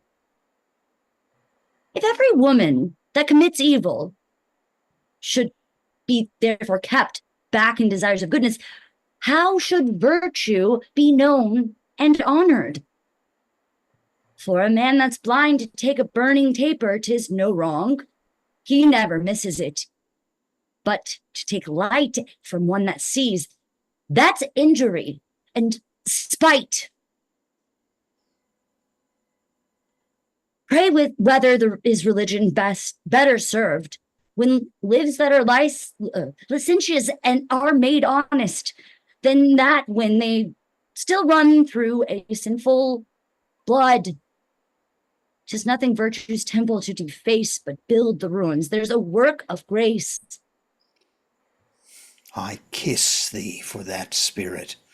Thou hast praised thy wit a modest way. On there. Lust is bold, and will have vengeance speak ere it be controlled.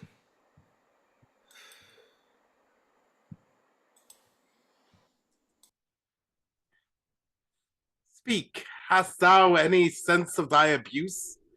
Dost thou know what wrong's done thee? I were an ass else. I cannot wash my face, but I am feeling on it. Here, take this caltrop, then convey it secretly into the place I showed you. Look you, sir, this is the trapdoor to it. I know it of old, uncle, and since the last triumph, here rose up a devil with one eye. I remember with a company of fireworks at Stale. Prithee, leave squibbling now. Mark me and fail not. When thou hearest me give a stamp, down with it. The villain's caught then. If I miss you, hang me. I love to catch a villain, and your stamp shall go current, I warrant you. But how shall I rise up and let him down to all at one hole? That'll be a horrible puzzle. You know I have a part in it. I play slander. True, but never make you ready for it. No? My clothes are bought and all, and a foul fiend's head with a long contumelious tongue in the claps on't. A very fit shape for slander in the out parishes. It shall not come so far. Thou understandest not. Oh? He shall lie deep enough ere that time, and stick first upon those. Now I conceive you, gardener. Away. List to the privy stamp, that's all thy part. Stamp my horns in a mortar if I miss you. and give the powder and white wine to sick cuckolds, a very present remedy for the headache. This should anyway miscarry now, as if the fool be nimble enough, 'tis certain. Pages that present the swift-winged cupids are taught to hit him with their shafts of love, fitting his part which I have cunningly poisoned.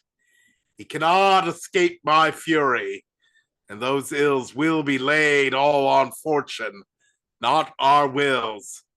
That's all the sport on it. For who will imagine that at the celebration of this night, any mischance that haps can flow from spite?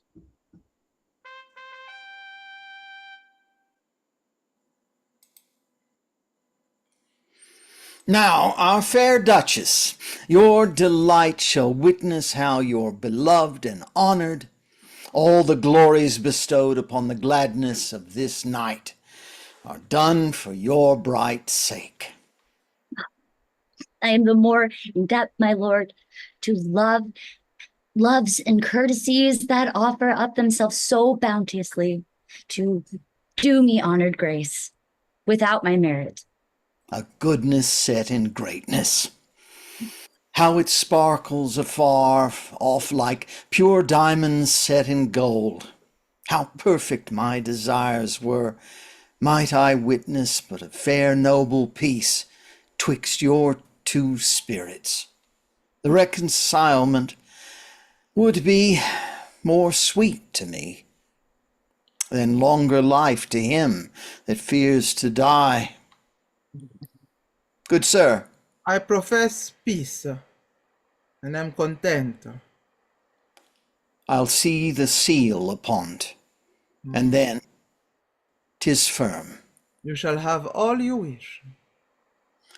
I have all indeed now. But have I made sure work that this shall not be blind to me? He that thinks that begins so early to reprove, quickly rid him, or look for little love. Beware brother's envy. Ooh. He's next heir to.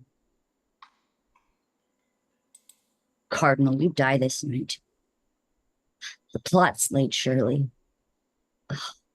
In time of sports, death may steal insecurely. Then 'tis least thought on.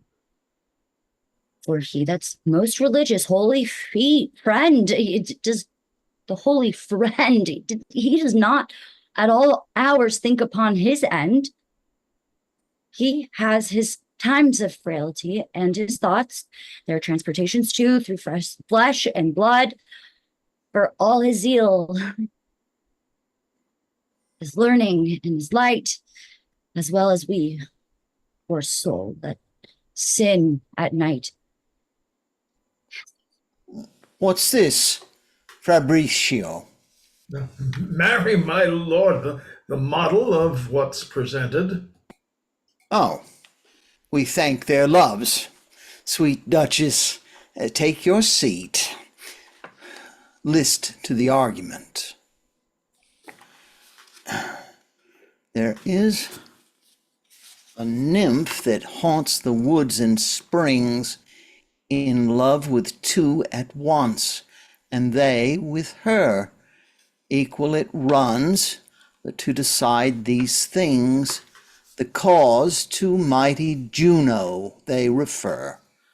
She being the marriage goddess, the two lovers they offer sighs, the nymph a sacrifice, all to please Juno, who by signs discovers how the event shall be, so that strife dies, then springs a second, for the man refused grows discontent, and out of love abused, he raises slander up like a black fiend to disgrace the other, which pays him the end. In troth, my lord, a pretty pleasing argument. And fits the occasion well. Envy and slander are things soon raised against two faithful lovers, but comfort is they're not long unrewarded.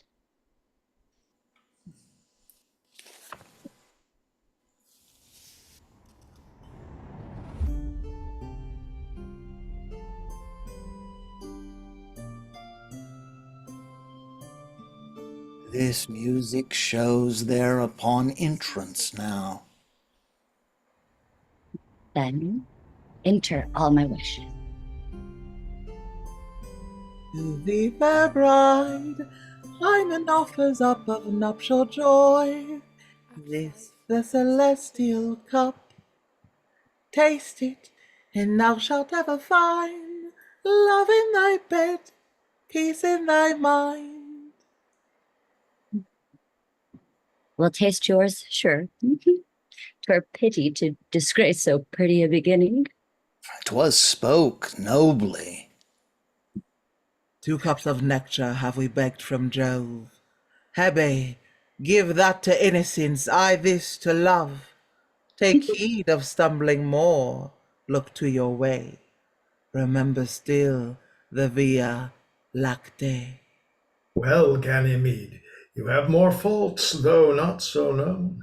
I spilled 1 cup, but you have filched many a one. No more, forbear for Hymen's sake. In love we met, and so let's part. But soft, is no such person in the argument as these 3? Hymen, Hebe, Ganymede. The actors that this model here discovers are only 4 Juno, a nymph, 2 lovers. This is some anti-mask belike, my lord, to entertain time. Now, my peace is perfect. Let sports come on apace. Now's their time, my lord. Hark you! You hear from him. The nymphs, indeed.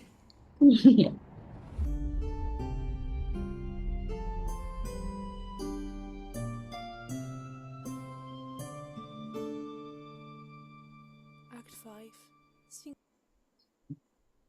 Juno, nuptial goddess, thou that rulest o'er coupled bodies, tiest man to woman, ne'er to forsake her, thou only powerful marriage maker. Pity this amazed infection. I love both, and both love me, nor know I where to give rejection. My heart like so equally, till thou set'st right my peace of life, and with thy power conclude this strife. Now with my thanks, depart you to the springs. I to these wells of love, thou sacred goddess, and the queens of nuptials, daughters to great Saturn, sister and wife to Jove, imperial Juno, pity this passionate conflict in my breast, this tedious war twixt 2 affections. Crown me with glory, crown me with victory, and my heart's at peace.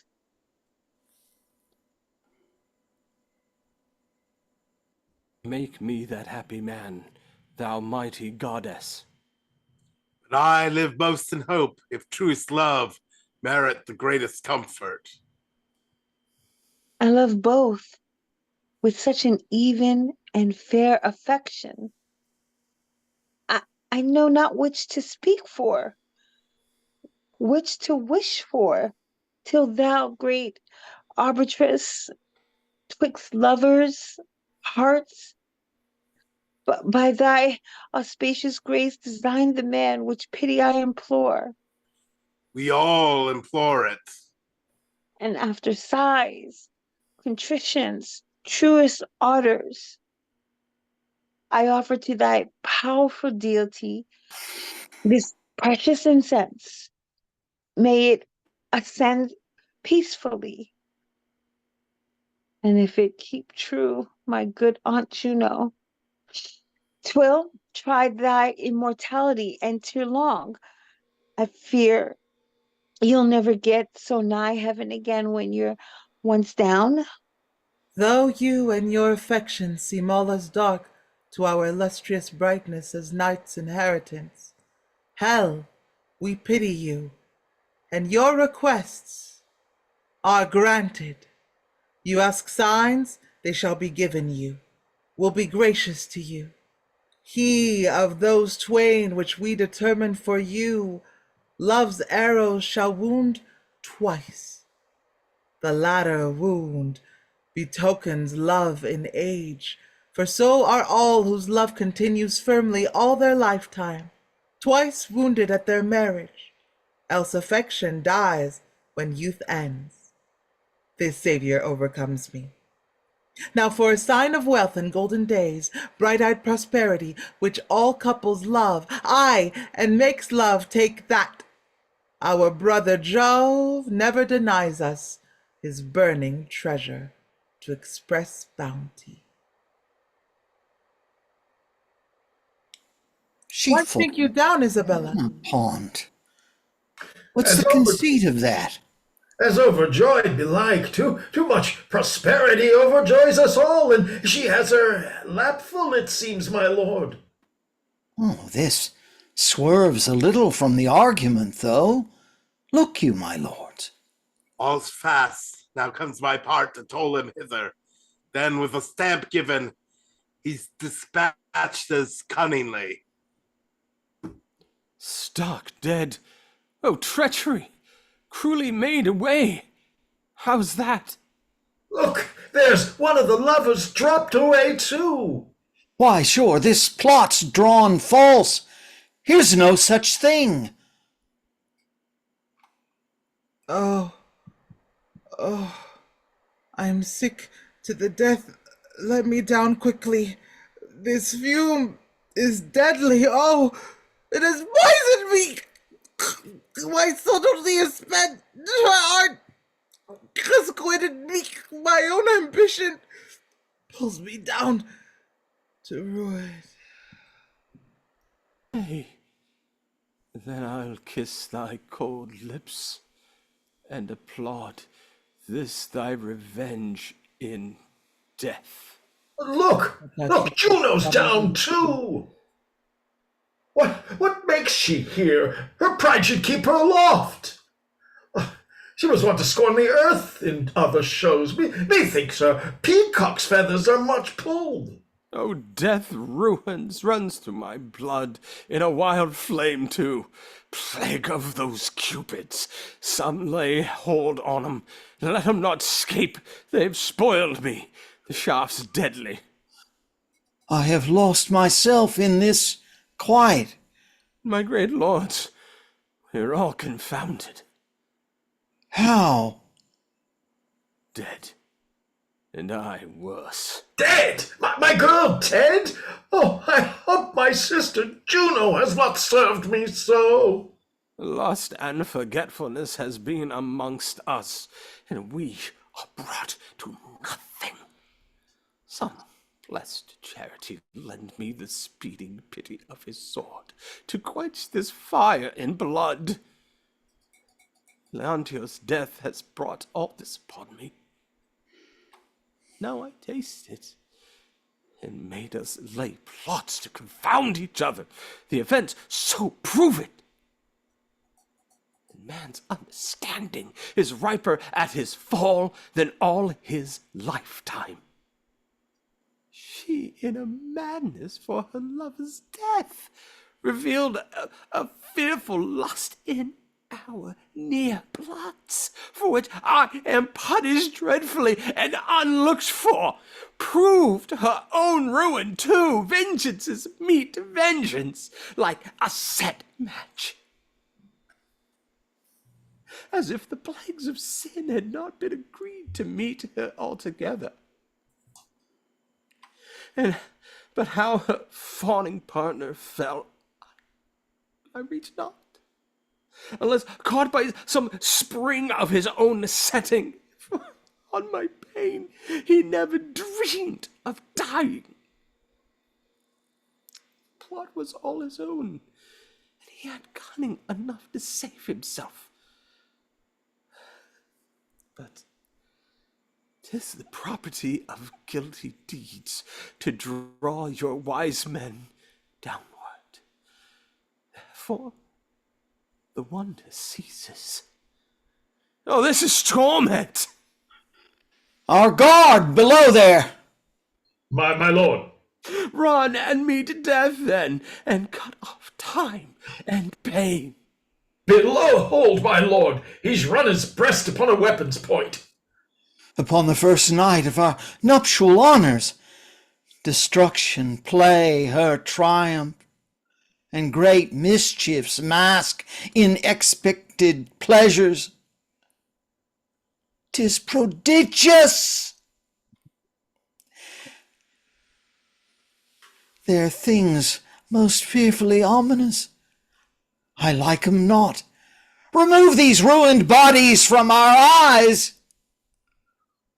Not yet no change, and falls he to the earth. Please, but your excellence, to peruse this paper, which is a brief confession from the heart of him that fell first, ere his soul departed. And there the darkness of these deeds speaks plainly. Why, 'tis the full scope, the manner and intent. His ward, that ignorantly let him down, fear but to present flight at the voice of him. Nor yet. Read! Read! I am lost in sight and strength.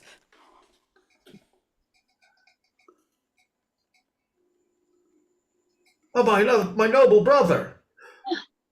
Oh, no. The curse of wretchedness, my deadly hand has fallen upon my lord. Destruction take me to thee, give me way. Oh, the pains and plagues of a lost soul upon, and that hinders me a moment. My heart swells bigger yet. Help! Here it breaks. Oh, my breast flies open next. Oh, with the poison that was prepared for thee, the cardinal, oh, it was meant for thee. Poor prince. Oh, cursed error. Give me thy last breath, thou infected bosom, and wrap two spirits in one poison vapor. Oh, that thus reward thy murderer, and turn death into a parting kiss.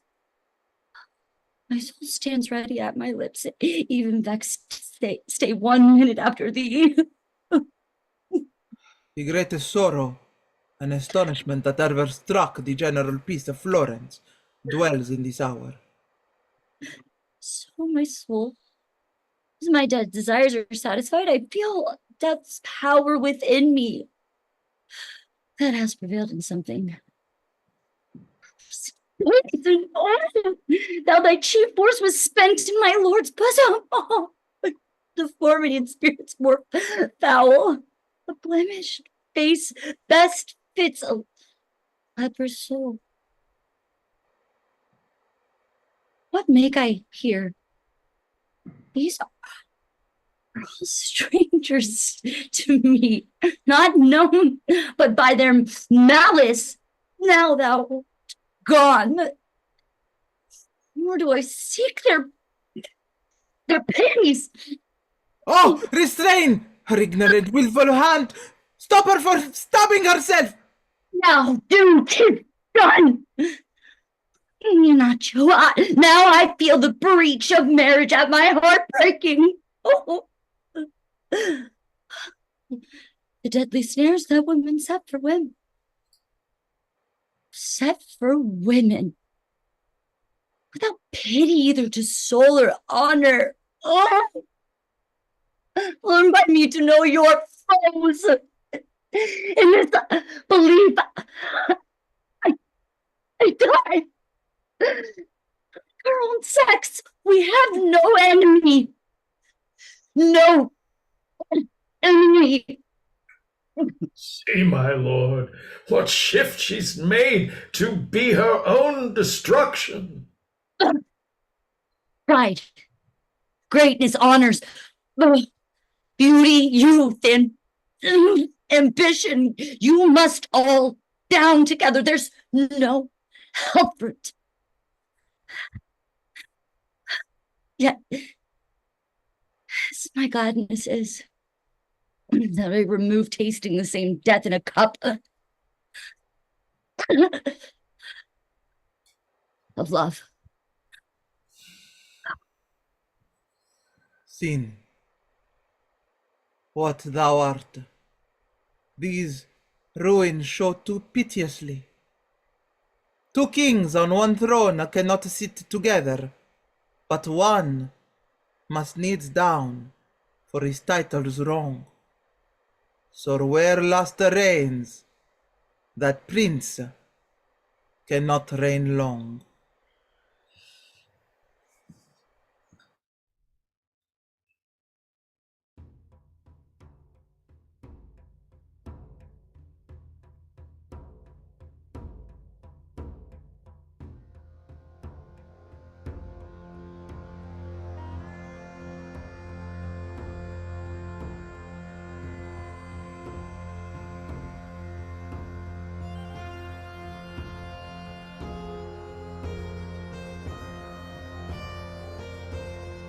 Women Beware Women by Thomas Middleton. A JaYo Théâtre production.